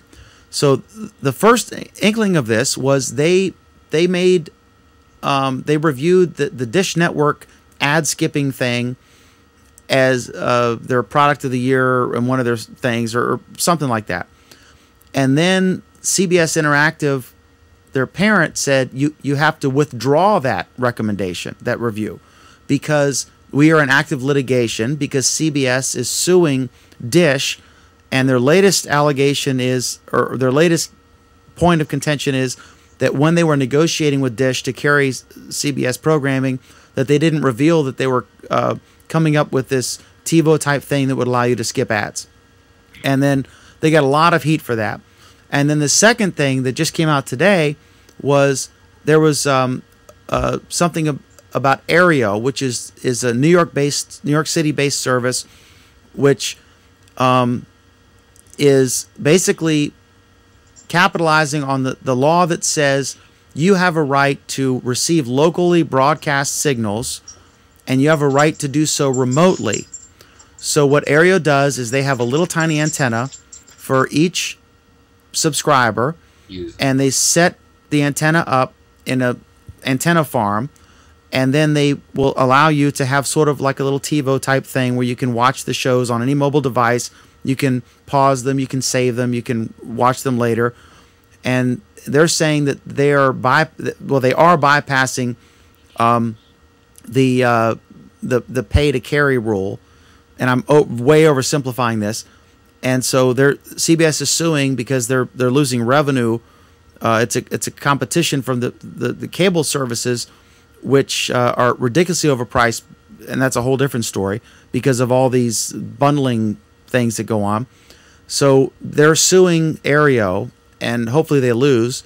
But anyway, because they're suing them, they put a disclaimer on a story today or yesterday saying that, we can't review this product because whatever. And then there was speculation that, well, it seems kind of reviewy. That's a new word. The article was kind of reviewy, but they put a disclaimer, we're not allowed to review it. And then the article was like how, reviewing it. And then Jim Romanesco, who's on Google+, very cool, and is a very prominent guy, used to be with the Poynter Institute, which is sort of a journalist think tank talking about journalism ethics issues and things that guys like me think about, who are newspaper publishers or TV station managers, whatever. And he said that there have been some meetings at CNET among the writers, and that a bunch of people are really pissed off about this whole thing, and they want to write the unvarnished truth. And my thinking is, what's so hypocritical about this is if Steve Croft at 60 Minutes, which is a CBS property and their flagship, it's always in the top 10, usually in the top 5, since 1968 when they started. If they wanted to do a story on Aereo or Dish Network, absolutely, there's no way in hell that CBS management would be able to tell them no. They basically can do whatever the hell they want. So they're going to pick on this blog, and then this blog You're telling me that 60 Minutes has never had a story quashed? No, that's not accurate. You're correct. But in general, if you look, and I obsess about this. I love the show, and I'm a journalist, and I obsess about this stuff. In general, they're like an island, and they get to do whatever they want. Sort of like David Letterman, like, you know, once in a while they'll weigh in if they have to, but in general you don't mess with him because he's a big profit center, and they're so good and they know they're so good, so you can't screw with them. You know what I mean? But I just think that it's all the criticism that has been leveled is absolutely deserved by the CBS Interactive management, but it's kind of a bum rap on the CNET guys who have been incredibly transparent about this. Although initially there was a problem, and then they came out with a second thing, but they were in a very uncomfortable situation. And any of you guys who work for corporations like Pam and Alan are perhaps been in similar situations, different, but you can empathize at least, if not sympathize. But it really... Dan, I'll stop, but what do you guys think? Let me ask you a question. I mean, you made a statement saying that a lot of people are criticizing the CNET employees, and I'll be honest, I haven't heard that. Oh, I have. I don't want to read CNET anymore. I can't trust them. I've seen posts like that. Hang on, that's different. I've heard a lot of people criticizing CNET, but I think they're criticizing that in the context of saying that CNET is now part of a company and of a larger corporation, or has been part of a larger corporation, that is putting their thumb down on CNET. So but who isn't? But Dan, my point is they're criticizing CNET by way of through them criticizing what CBS is doing. They're basically saying I can't trust CNET because of what the corporate lawyers are doing. Not because they don't trust the people, but they can't trust the CNET entity anymore. They're being transparent about it, and I can understand that, but I think it sucks to see a brand like that being tarnished this way, and it's such an amateurish, stupid mistake. I can't believe someone hasn't weighed in, you know, in the high echelons of CBS into this. I could understand they wouldn't want to aid the opponent's case in these lawsuits by Aereo or Dish being able to say, well, even their own property, CNET, says it's a fantastic innovation. I could understand that. That's the motivation. It's not like we hate them because we're suing them, so we don't want you to write good things about them. I think the real motivation that I haven't heard anyone talking about is that I don't think that they want that to be able to be said in court to influence the jury, that will even CBS's own website, that's a world-renowned technology brain trust, is saying that this is a brilliant innovation, and they named it Product of the Year. That would not be good in a court case, right? So I think that's their motivation. So, well, but I don't think they get the whole thing, that if you're in the media business, trust is number one.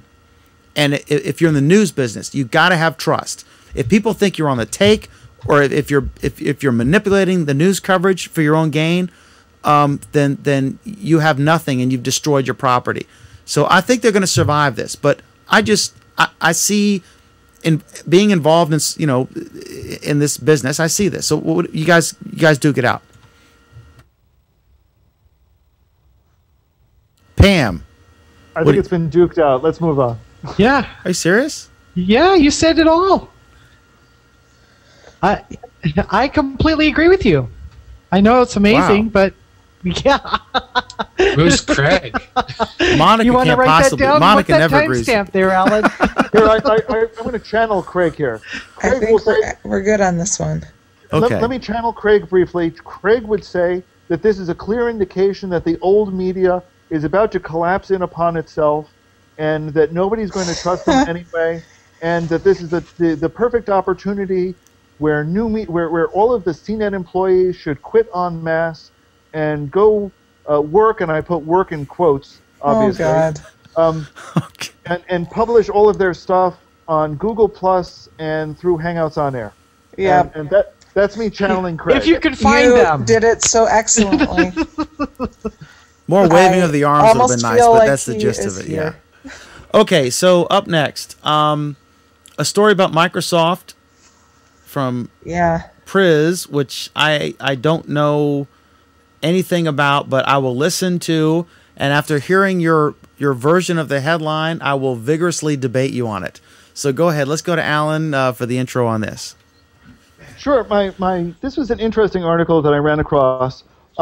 It was, I don't remember what something. The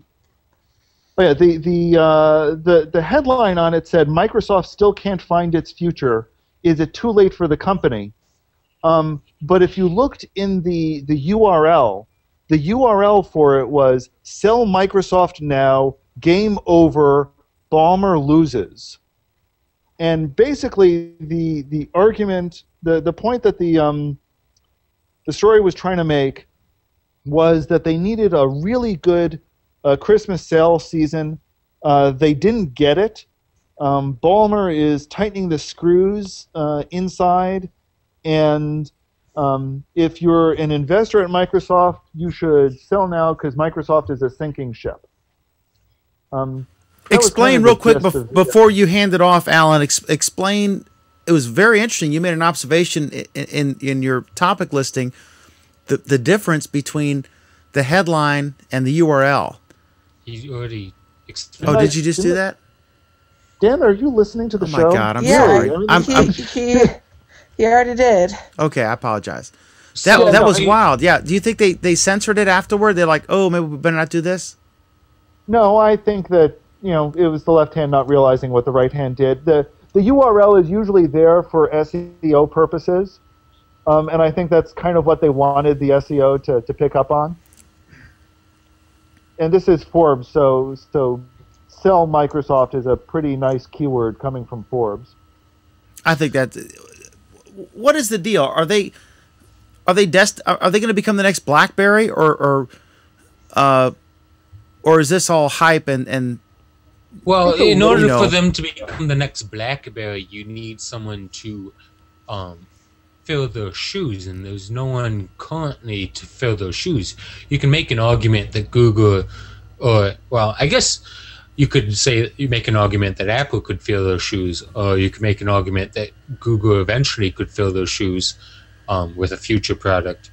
But currently, in my opinion, there's no one to fill Microsoft's shoes, so you can't make can't make the comparison to BlackBerry. What do you think their shoes are, for starters? Currently, they have no major competitor, so they have a long way to fall. But they're definitely falling very quickly. They had such a debacle with Windows 8 that, they've set themselves up for massive failure. But your point's valid, Monica. They don't have a real competitor. They have a very high-end competitor in Apple, which is expensive computers, which most people aren't used to, and they have a very a low price point competitor, the Chromebook. But basically, 80% of people who are going to buy a computer would buy a Windows machine because it runs all their software. So you're right; they have a long way to fall if they ever fall. Go ahead, Anthony. But the Chromebooks. No, Monica, I want to hear Anthony's point first. I'm going to maintain that Microsoft can't be the next BlackBerry because they have no competition. The thing is that Microsoft can fix this problem relatively very quickly. The next version of Windows 9, Windows 9 or whatever they're going to call it, could be a return to the interface that consumers are used to in anything from Windows 95 and beyond. The biggest problem I feel that consumers have with Windows 8 isn't necessarily what Windows 8 does, but how Windows 8 looks and operates. I think that the next version that Microsoft could very easily, I'm not saying that they will, but I think that Microsoft could very easily roll back to an interface that the consumers are more comfortable with and pretend like Windows 8 never happened. No, I maintain that I don't think that's going to happen. Anthony, I think you're missing the big problem with what really the big problem with Windows 8 is, and it isn't that people didn't like how it looked, it's that people didn't see any need to get it. And that's really the problem with Windows, with Microsoft and Windows at this point, is that the market, at least in the US and to a large degree in other parts of the world, is pretty saturated. And most consumers' needs are pretty well met by the product that's out there right now. Also, you tend to upgrade. I mean, when you buy a new machine, you tend to get the new one. And also, they're like Star Trek, where every other movie was good, you know, and like Vista sucked, and then XP was stable, and then they came out with Vista, and then 7 was great. And I'll tell you, if I was buying a computer right now, I absolutely would buy Windows 7. I don't want the learning curve, you know. Let me tell you, and they're big on enterprise, Monica. And then I'll shut up and go to you. But they're big on enterprise.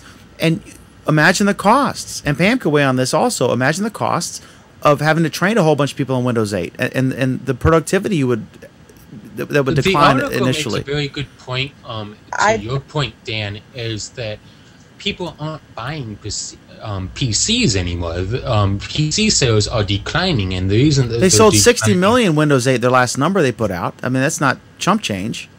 It's not. Well, let me respond real quick to what Dan had just said. He said, if I was buying a new computer, I was just in the market to buy a new laptop, and I did, and because I hate Windows 8, I actually took Windows 8 off, put Windows 7 on it, and I actually talked to someone else who did the same thing.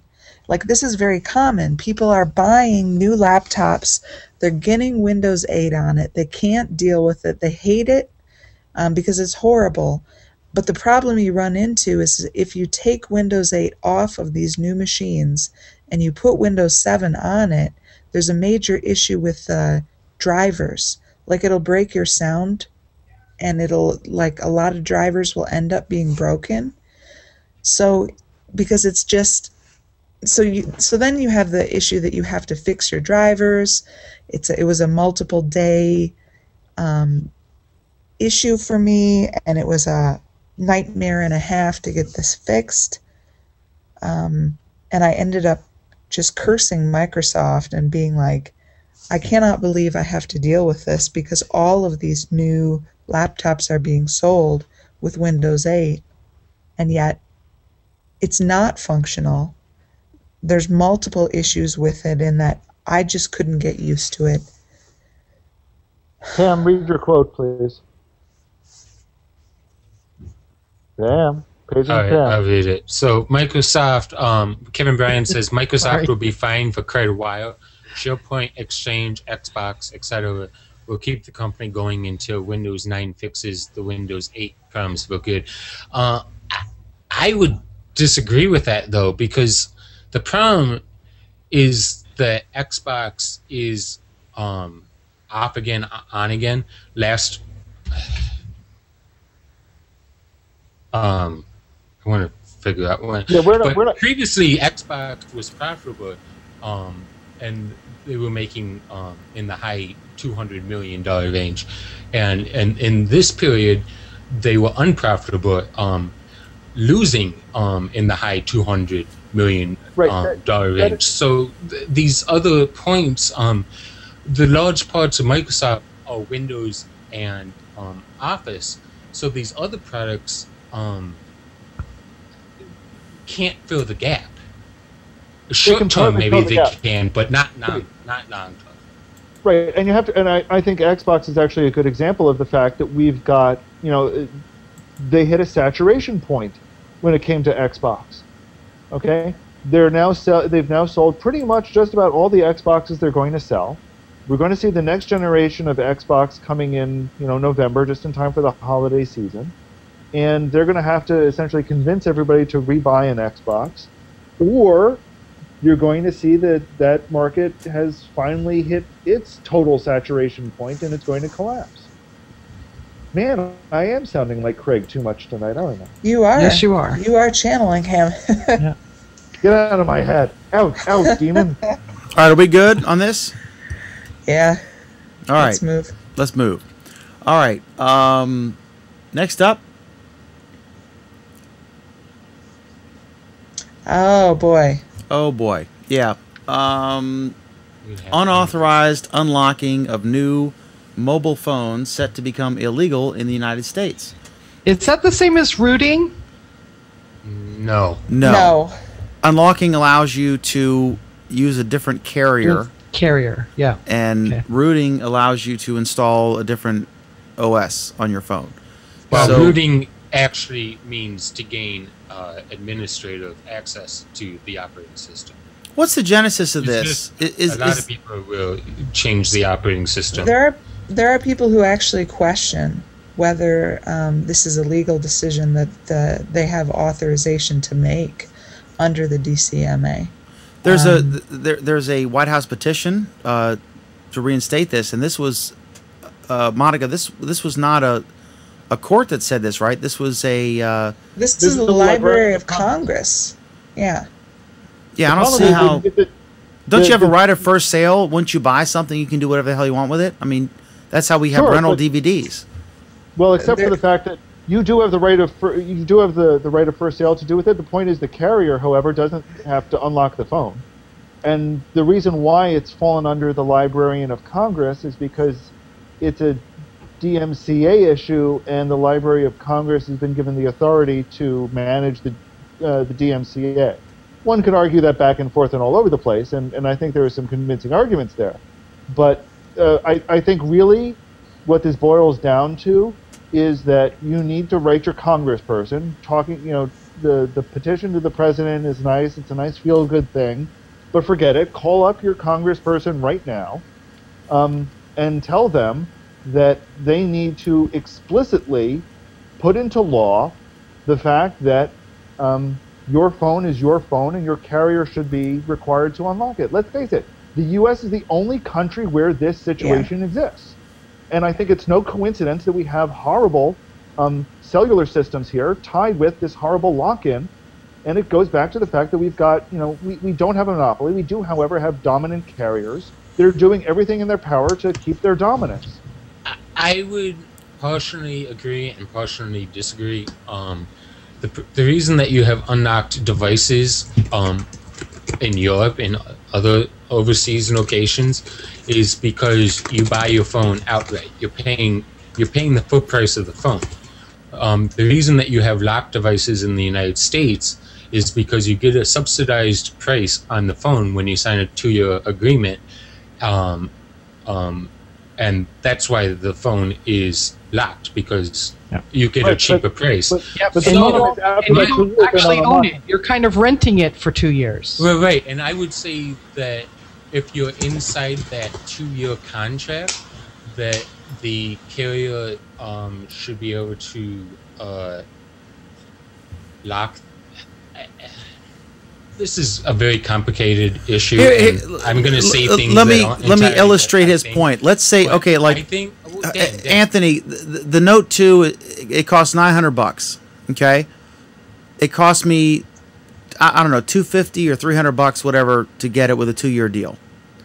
I think let's say it's $500 to back out of your plan with Sprint or whatever. So they spend $900 on the phone.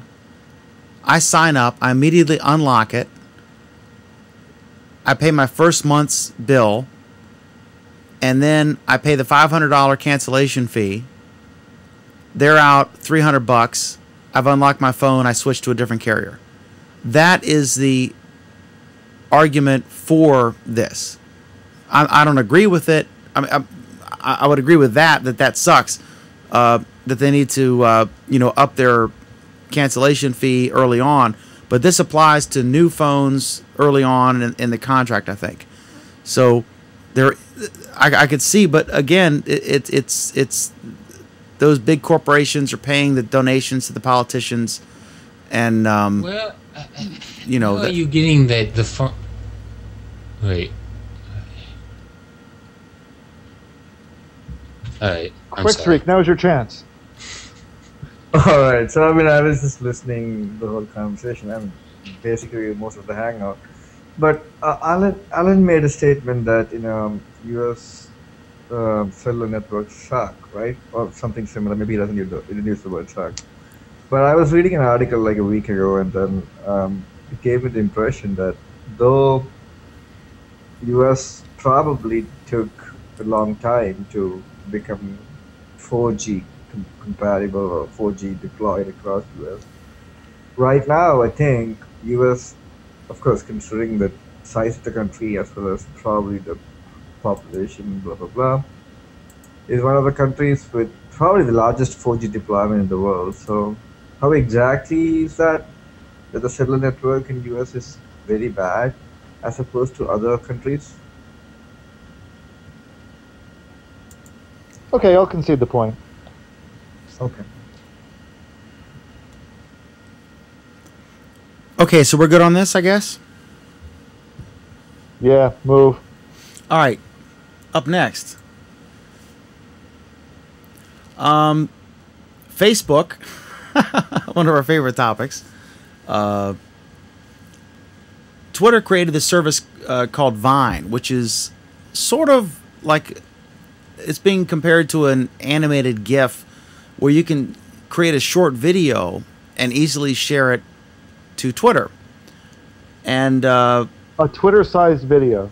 A Twitter-sized video, exactly. And some of them are really fun. I've shared a couple of them.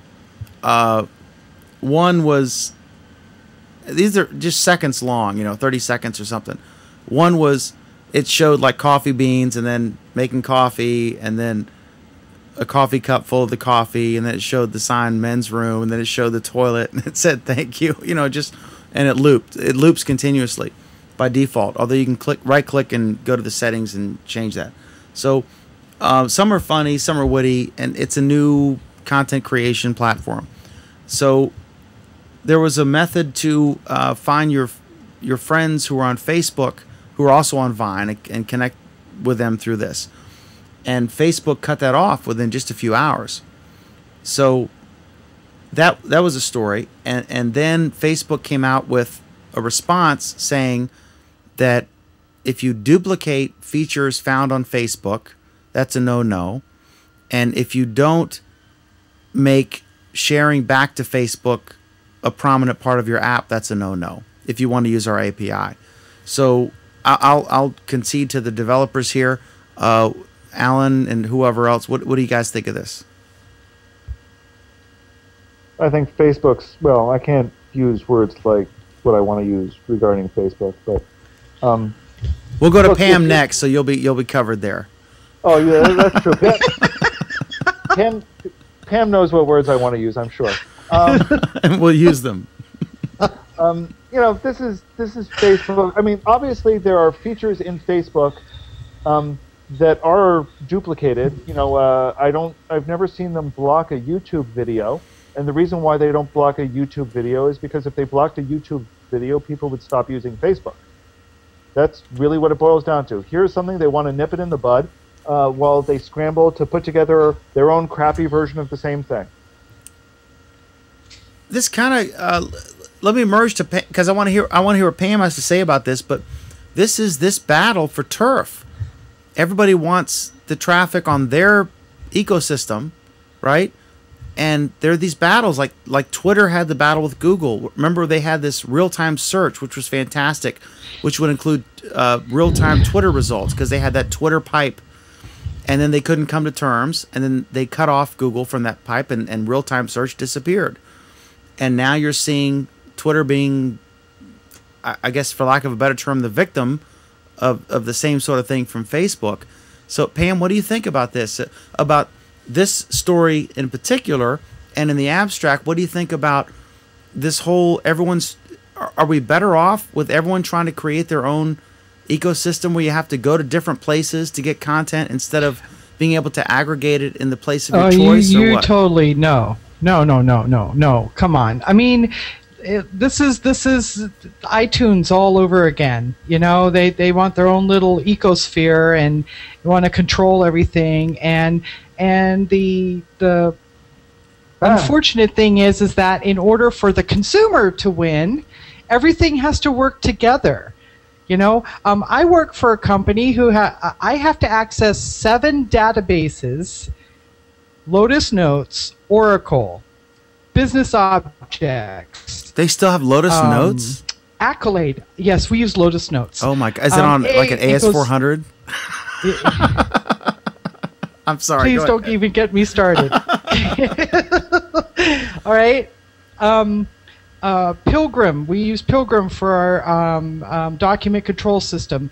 I mean, it just goes on, and none of them talk to each other. So we have all these stupid little reports that we have to fill out that kind of sort of aggregate all the data from all these different things to try and, it's ridiculous. And this is the same type of thing. The consumer wants everything to work together because it'd be really nice to log into Google or to Twitter or to Facebook and post something and actually be able to access all the content in one spot and share between them and all that stuff. And the fact is, they're going to piss us off to the point where they're going to have these own little islands of consumers, and they're not going to be able to grow their business because they're going to be too busy hoarding the customers that they already have and trying to prevent bleed off. It's stupid. Sreek? While I completely disagree with Pam's statement about iTunes, which I proudly use, what I would also like to say is, I think Dan's statement is also not very true. You mentioned like everybody's trying to create their own walled gardens or whatever you want to call it. But I don't really see, other than Facebook, anybody else doing that. Google is not creating a walled garden. What? What? Are you freaking kidding me? No. If anything is on public on Google, isn't it available to everybody else? No. Sreek, let me put it this way about Google Plus and the walled garden. Show me all of the apps. I'd like you to count for me exactly how many apps can post something on my behalf in my stream. That is a different thing. There's one. No. There's one. Do share. No, that is because Google has not yet published. It is a different thing. No, it's not. Google has not yet published a full-fledged API which is capable of doing that. Right, and why haven't they done that? Because it doesn't mean that they won't. But Sreek, look, don't you remember the pipe? They talked about the Twitter pipe that I referenced. No, hold on. I mean, that's real. Before you Twitter go there, cut Google off from putting in search results. Before you go there, we're discussing two different things. On one side, we have Facebook, who has explicitly stopped Twitter or anybody else or whatever from accessing their private walled garden, and they've already done that. No, they haven't. In this case, what we have is Facebook has shut down one specific app. There are tons and tons and tons of apps that will do the exact same thing. What they're doing is they're targeting Twitter very specifically because they don't want a competing walled garden from being able to get into their walled garden. The same thing that Google Plus is doing. Google Plus doesn't want people to be able to cross-post from Facebook into Google Plus for a whole bunch of reasons, but one of them is that they want to be able to grow their own garden themselves. So you're speculating about something which Google hasn't publicly provided yet. I'm more than speculating. Google. We actually weren't talking about Google to begin with. So will you take back your statement Twitter. tomorrow if Google provides an API, right, for third-party applications to do that? Then they'll be almost as good as Facebook is on that front. No, Facebook is very, very specific on, destroying or actually not allowing the competitors from doing that. Well, that's because they see Twitter as competition. Right. So they're very specific about that. But my point is that Facebook is right now more open than Google Plus is. Right now, that's a good point. Right now, and every time when we ask Google, what's his name, Vic Gundotra, right? He says. And what Vic has said is that he doesn't want to do this because it does not create the organic growth that you have within Google Plus. So he said he intentionally wants a walled garden.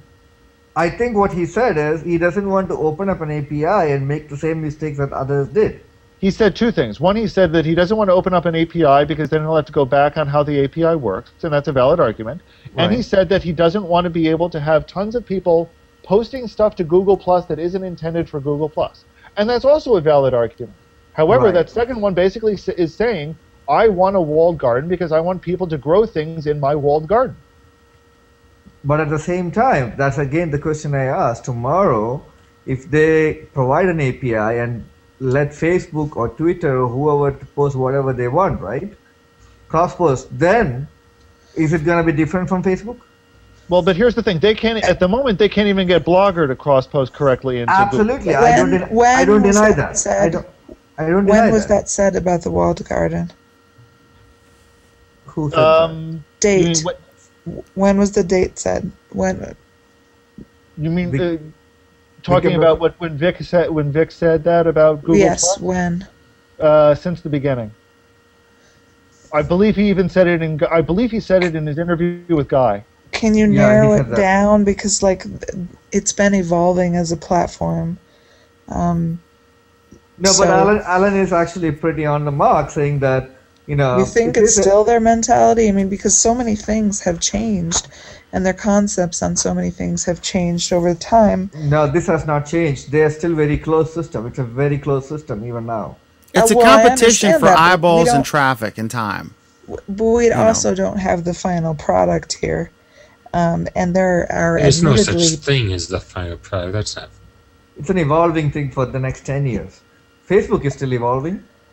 Yes, but it's also, you know, there's also, they would be the first to say that this is not the product that they intend to basically step forward with. What I'm trying to say is Facebook is intentionally creating, together with Microsoft to an extent, a huge treasure trove of content, right? Whatever people post, likes, blah, blah, blah. And they give selected access to people who, you know, go by their rules, which Alan would say even Google would like to do that in Google Plus. And they probably now cannot because they don't have that much data. But at the end of the day, you know, Facebook has been very harsh with everybody who is kind of a competition to them and is kind of building their own, again, walled garden or internet or whatever you want to call it. And that's why I despise them. If I make a public post on Facebook, it's a public post on Facebook. It should be seen by everybody, and Google cannot search it, can they, Alan? If you make a public post on Facebook, I believe Google does search. It does index it. Really? Yeah. There's openbook.com that indexes I don't know, maybe. Public Facebook posts. I might be wrong on that point, but I believe Google does index it. But we're about to get into that with another article if we ever get to it. I'm not very sure about that. Soon? Pam, share your quote. David Archer says, Facebook isn't really evolving for the user. I think it's evolving for the advertisers. The interface still stinks, and the only tweaks that they've made in the last 6 months have been to no value to me or anyone I know still on Facebook. And that's true, because I tried the Facebook graph search, and it's absolutely stupid. I mean, you know, if I am a voyeur and try to find out what my friend is doing... We're going to get to that. We have two articles. Okay. Oh, yeah, sorry. Me. Okay. All right, let's move, and all of these are my final thoughts on that. All three, you know, Twitter, Facebook, Google Plus, and every site wants traffic. They want to be a destination. They want eyeballs. They want people spending time on their sites, and they're reluctant to allow someone to, you know, create content or they're reluctant to share their stuff with competing sites. So we're seeing this. Actually, Dan, let's do that Facebook one next, the privacy one. Yeah, I was concluding the previous topic. Okay, so you want to switch to? Okay, we can do that. Down 3. All right, Facebook privacy violations Tumblr blog. This is related to the. Yeah. I don't have the new search thing yet. So why don't you guys talk about this? And Okay. Well, there's also an article below this from Gizmodo.com that talks about some of the implications. Originally, there was this user that set up this Tumblr blog where he decided to show some of the hilarious and also not so hilarious applications that you could do with this new graph search. It allows you to search for things, and some of the posts have been like horribly racist, and they show. We covered this a bit last week, and I think as Dan pointed out, it's a great way to stalk people who you want to date or otherwise. I think there are a lot of very, very voyeuristic applications of it. It's a great way to discover the people who are around you who want to do racist things, want to do sexist things, want to do all sorts of things that you don't necessarily like. And right, but here's. Go ahead. These are the ones that actually get, these are the ones that can land people in jail. Like we're showing the ways that, men who are into men, who are interested in dating men who also live in Tehran, Iran, which underneath their government would land you in jail. I believe another one was, people who live in China and who are, openly interested in religion or a particular type of religion. If you look on the Gizmodo article, they have screenshots of people's profiles who are in the army and who have liked pages that are openly racist.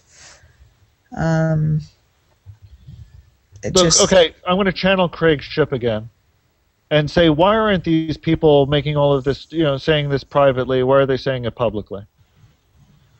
Well, and if you read some of the comments on the Gizmodo article, some people point out that Facebook,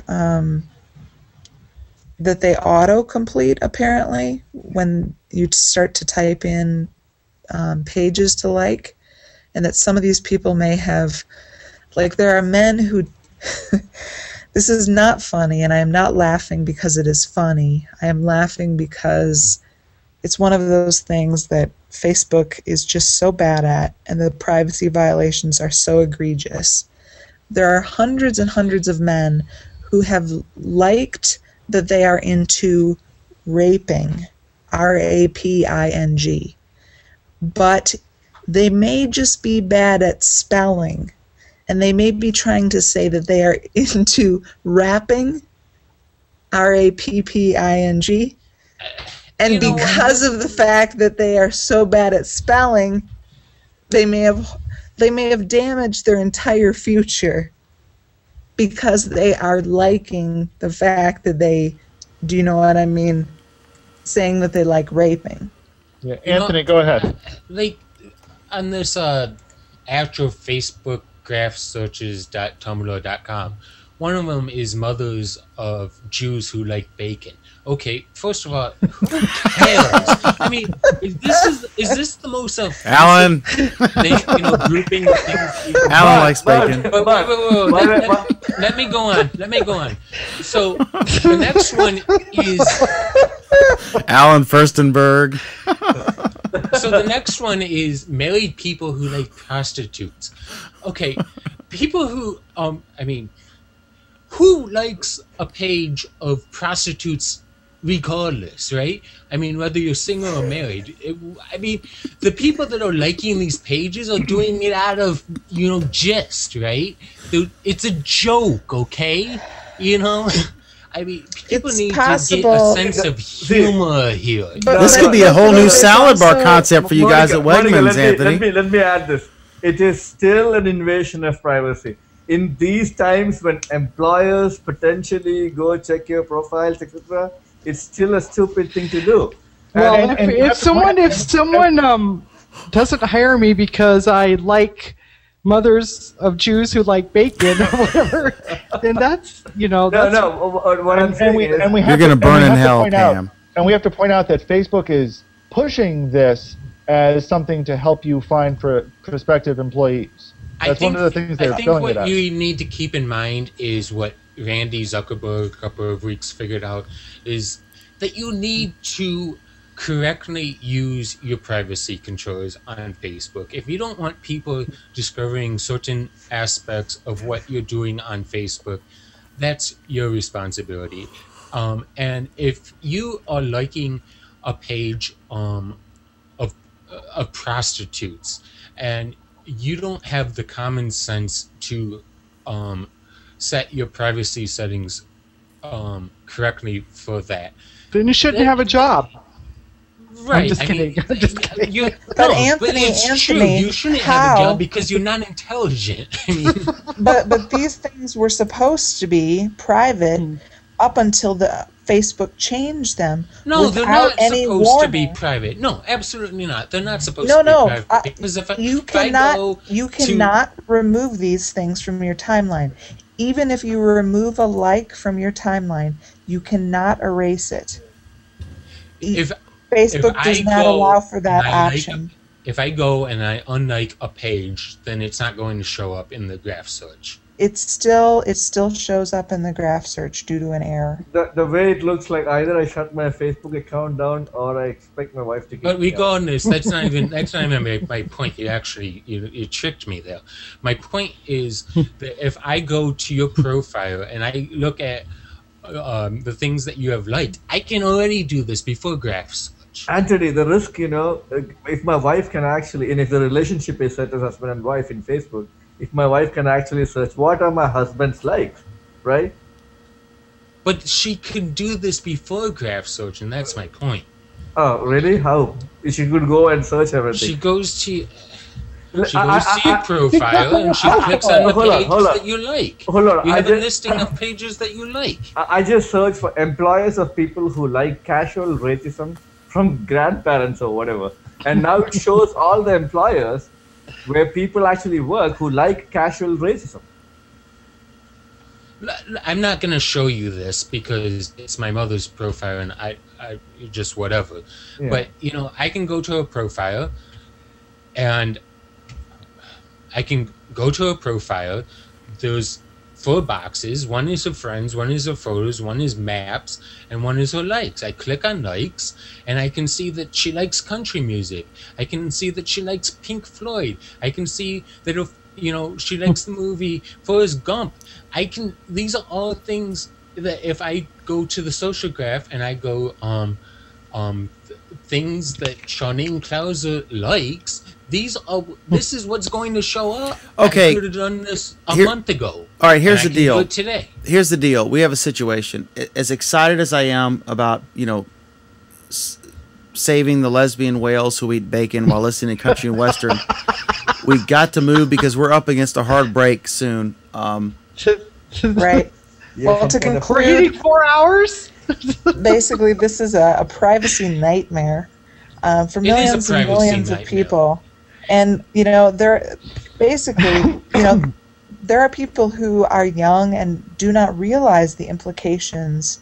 There are people that have never searched for a job before and that won't understand the repercussions of having this public until they actually go to search for a job. But people are becoming more aware of that. I think that's going to self-correct, like we talked about earlier with the job thing. People are going to realize, and they're going to teach. They're going to talk in schools about this. Last comment from Sreek.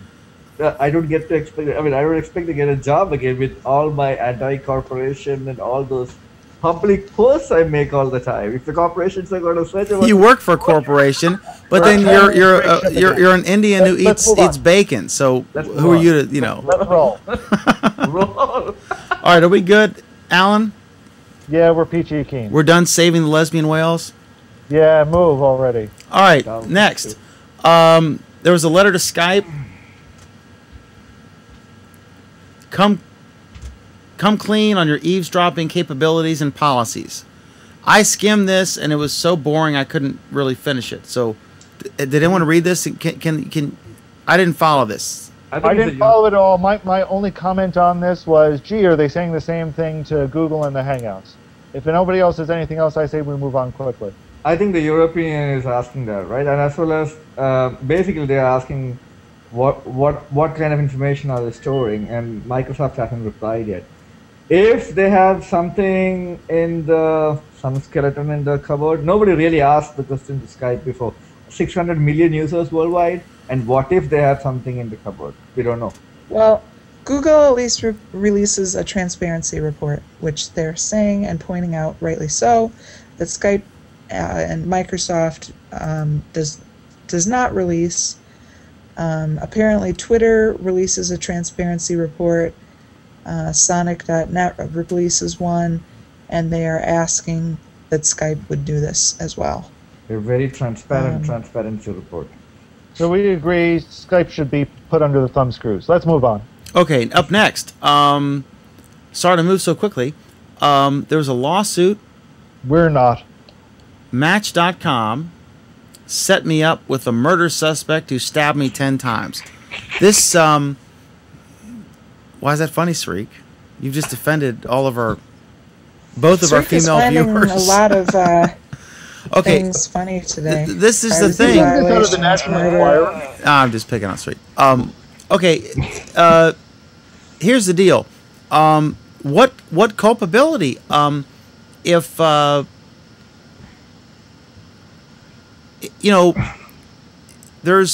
are free services that, in a larger context, this is like if someone, I mean, this obviously the situation in this case is horrific, right? But you can't have a free or low-cost service where you have to hire people to vet everybody, right? Any more than you could sue the phone company because someone called you and asked you if you could come outside for a minute and then robbed you, right? You can't. The DMCA has said that if someone uploads a copyrighted video, that YouTube is not responsible for. Mute your mic when you're typing, Sreek. It's real loud. So you can't. The DMCA says if you upload a copyrighted video, if someone complains, you have to act on it and shut it down quickly, and they do that. And this is kind of the same thing, in that what is your expectation? What are your thoughts on this? Let me go to the women in here, because this is about a woman who's victimized. All right. I think this lawsuit is groundless. There are matchmaking websites out there that actually do background checks on the people that sign up for them. And so if you're looking for to be matched with someone with a higher level of security, you can sign up for those websites. And then you have a higher expectation of security than meeting someone on, say, Match.com or OkCupid. But I would say that signing up for something like Match.com is the equivalent of like going on a speed date or meeting someone in a bar. You're not doing a criminal check on someone that you meet in a bar, and you're not having one done on someone that you meet on Match.com. That's not on the company, and it's not on the bar that you meet someone with, I think the comparison to a bar is a very good one. Go ahead, Sreek. First of all, I mean, I don't know about Match.com, but I hear that eHarmony.com, for example, tries to, look at. I believe, eHarmony works in a different way where you don't really go and find and search people. Basically, they pick people for you depending on what attributes or what likes you have. Yeah, but they're still picking it from a pool, and if an axe murderer joins the pool and doesn't reveal that they're an axe murderer, I mean, presumably... Hold on. The axe murderer is not going to reveal on Match.com or eHarmony.com that he is an axe murderer. Wait a minute. There was a guy here who was a police officer who ended up taking out his wife and 2 kids. Who's culpable there? Come on. You can't hold a dating website. So you're going to hold the best friend of the cop that introduced the woman to the cop? I'm not holding the dating website culpable at all. I'm saying that it is your individual responsibility. If you like to go and meet somebody you met on Craigslist, it's your problem. That's the thing. You get what you pay for. You know, if you were hiring a nanny for your kids, you can go on Craigslist, or you could go to an expensive nanny agency that would vet and look at, you know, references, etc. In a dating situation, I mean, who's gonna like suggest, you know, hey, you want to go out and have dinner, but I need to see references first. You know what I mean? That would kill the date. You'd be viewed as a freak. So it's an awkward situation, but you kind of get what you pay for, I guess. And I think the expectation for Match.com would be, you know, it's buyer beware, right? So you get what you pay for. If you want to vet someone like a Secret Service would, then you pay for that, and you can get that quality vetting, or you can go on Craigslist. I think we all agree. Let's keep moving. Yep. Okay, next up, my favorite topic, the Samsung Galaxy Note 2. There were some pictures, and again, under the video on my Google Plus post now, and if you're watching this after it's live, there'll be a link to this post. But there's some really neat pictures, allegedly, of a Galaxy Note 8. I don't think it's been clarified whether it's a phone or a tablet. But it's basically clarified. It's a freaking rumor, Dan. Did you see the pictures? Yes, it looks like this blurry picture that looks like the Loch Ness Monster. Oh, please. It's not a Bigfoot type picture. I think it looks legit. I've seen better pictures of Bigfoot. Just because it's tiny and blurry and pixelated doesn't mean. But anyway, there's a lot of speculation, all of these sites are getting clicks, right? Coming on Android Week. Keep going. All right, so okay. Are we good on that, I guess? We're so wonderful on that. Keep going. Dan. Anthony has to pee or something. Okay. The final topic I had is one that I think is massive, huge, interesting, and only barely related to technology. It's this article. I saw it on Twitter from the Wall Street Journal. College degree, no class time required. We've all heard about those old law degrees. They called it a textbook lawyer. I think Craig had a different term for it. But basically, you could just, if you could study and pass the bar exam, then you could become a lawyer without any law school. And then we look at all these people with all these high legal bills or these college loans. And I think the Obamas only paid theirs off a few years ago. And he's been president for 5 years. So this is the thing. And the beginning of this is David Lando plans to start working toward a diploma from the University of Wisconsin this fall, but he doesn't intend to set foot on campus or even take a single online course offered by the school's well-regarded faculty. Instead, he will sit through hours of testing at his home computer in Milwaukee under a new program that promises to award a bachelor's degree based on knowledge, not just class time or credits. I think this is fascinating. From 10,000 feet in the air, because I saw this right before the show started, so I haven't really processed it. But the whole concept of someone actually doing extensive testing over a period of time to demonstrate knowledge versus merely attending classes and passing is very exciting to me. Obviously, a neurosurgeon, you would want someone to go through the motions, right?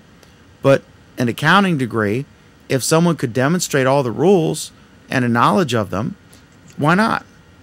What do you guys think? This is something you have to be very careful about, and I don't know if it's something that necessarily the education sector, like colleges, should be dealing with, so much as companies should be doing the same type of thing, and not like you're not handing out like a bachelor's degree, which traditionally you'd have to go through schooling and pass tests and etc. But instead, through a company that comes up with their own, designation or certificate or what have you, saying that you are competent in a certain area.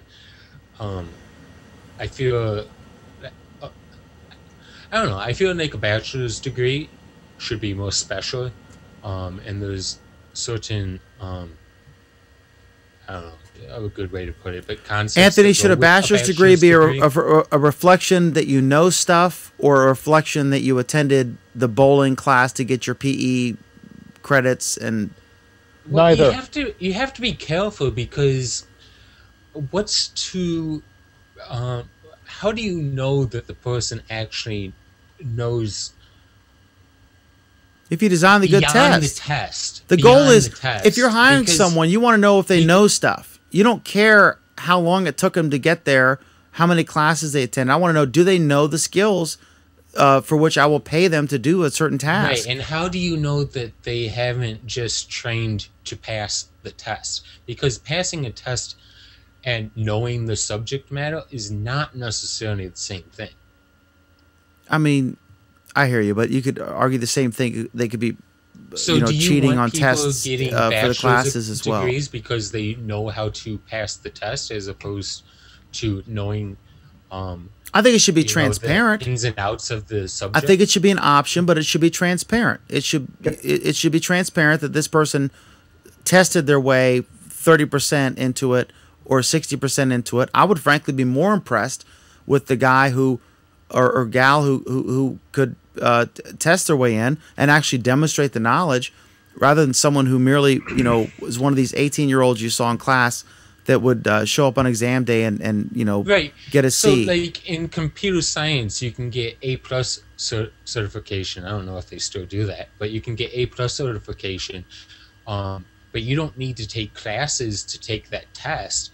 But that's different than getting a bachelor's degree in computer science. But there's so much fat built into that whole system. As the same, some companies would treat them as the same thing, but there's a distinct difference between the two, even though they potentially cover the same concepts. You sound like a legacy cable company justifying bundles of content because that's the way it's always been, as opposed to giving people what they want, which is the channels that they want. If you're going to become a lawyer, why do you have to take PE? Why do you have to take calculus, as Pam said earlier? But you're not getting a bachelor's degree because you know how to take a test.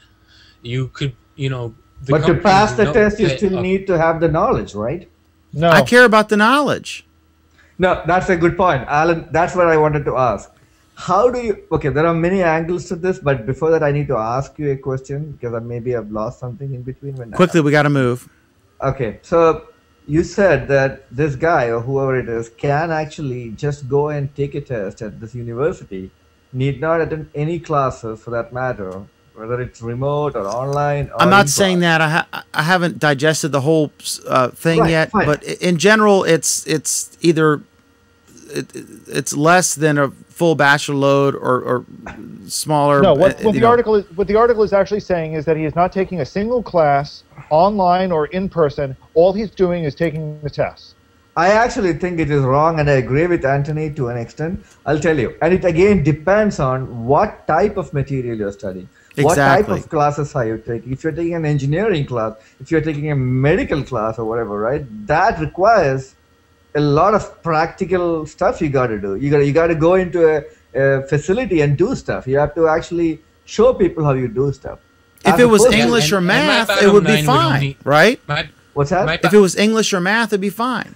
Yeah, if it's philosophy for that matter, you can. But again, the second question is, how do you make sure that the guy who is taking the test or the girl is the same person who signed up, first of all?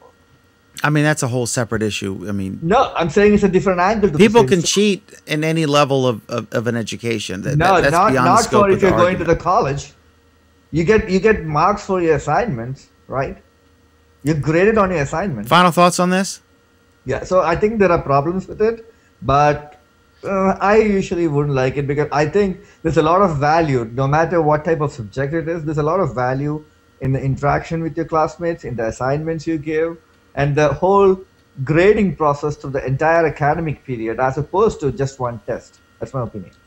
My final thought would be that this is okay, but there needs to be a distinction between the former way of going through the process and just taking the test. All right, way to go. All right, final thoughts on this wonderful Google Plus week, Mr. Sreek Menon. Did we talk about the way we could create presentations on Blogger or something? I'm sorry, say again? What? Okay. There was an article I saw that you could create presentations, like PowerPoint presentations on, Blogger or something. Did you guys see that? No, you didn't. It was you can do slideshows offline now for Google Plus. Or Something for like that. Google So Slides. Yeah. I didn't explore that, and I thought probably somebody's going to discuss that today. But we did earlier. Okay, so I wasn't listening. So that is something I thought was nice. That's what I thought was nice this week. I think other than that, and as usual, I was busy. Monica. All right, cool. All right, Monica. Your final. Yes. What was the coolest stuff you learned or discussed or found out about or whatever on Google Plus? I don't know. I've had a very thoughtful week. I've done a lot of writing, and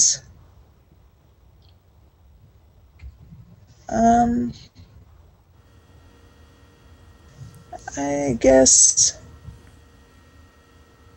I don't know. When you always ask me for these final thoughts, I always feel compelled to say something deep, but it could be something funny you saw on Pam's stream today or something, I don't know. I feel very, happy to be here and connect with so many people. And, a friend of mine had quit Google Plus, and that had made me feel very sad. So, I want to encourage everyone to stay here. Can you give me the 20-second version on why that person quit? Disappointment, and frustration, I guess.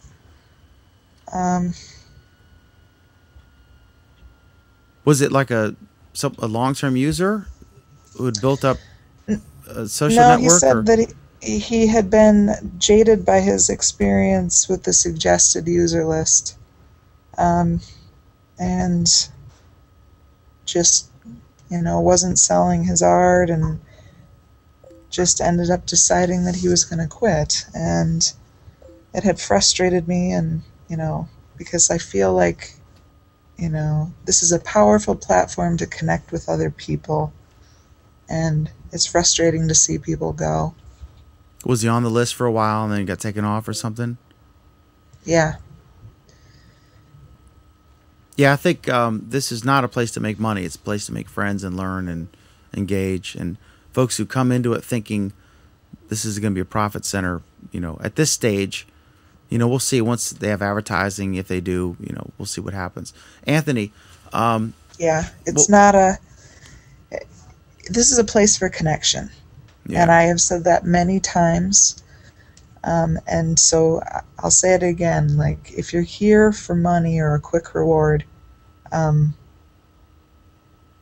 going to be disillusioned. Yeah, it's the best time-sucking hole you'll ever find. Exactly. There's no money. Anthony You're Glauser, here to kill time. What was the coolest thing you found out about, or what was the highlight of your week? This is going to be terrible, but my highlight was getting access to Facebook's graph search. Oh my God. Did you use your power for good or for evil? Oh, I just used it for entertainment. I don't think that I, pressed the boundaries. Or I certainly didn't find any, do any searches for Jewish people that like bacon. So it couldn't have been that bad, right? I don't even know if I have it yet. I got to log in, but I'll play with it when I get it, so we can. I just dissect it next week. What do you do in order to get this power? You have to ask for it. Yeah, there's any of the articles will tell you how. I forget. You sign up for it, and then they're turning it on in pieces. I may sign up for it just so I can submit interesting searches to that Tumblr blog. Absolutely. Alan. See, my problem is Go ahead. Sorry. I'd never be able to do that because I'm actually friends with all the people on my Facebook account. Although I guess it's all blurred out. I guess you could blot stuff out. You can do friends of friends who. Yeah, friends of friends. What if you can do people I don't know who are lesbian Jews who eat bacon and attend Hindu services? What? Well, now you insulted our entire viewership. Exactly. All right, Alan Firstenberg, what was the highlight of your Google Plus week? I had a pretty fun hangout with that Jason Salas organized, doing some prognosticating. So that was pretty fun, and it kind of warmed me up. And I don't know, I'm more looking forward to next week. It's been this. It was a pretty good week, but I'm kind of hoping that next week is going to be even better. Awesome. Okay, cool. Well, that's our show because we're about to get the boot, right? We want to thank everyone for watching and or listening later. We want to thank all the folks who participated tonight, all the folks who commented, and that's the highlight of the show, the reaction we get from you folks. Monday night at 9 Eastern, 6 Pacific. Monday night, 9 Eastern, 6 Pacific. We'll be doing our Android Week, which is a show about all things Android, the latest Android news and some recommended apps that we suggest you check out. So thank you all very much. It's been a blast. And to everyone watching or listening, we want to wish each of you a very wonderful and happy Google Plus week.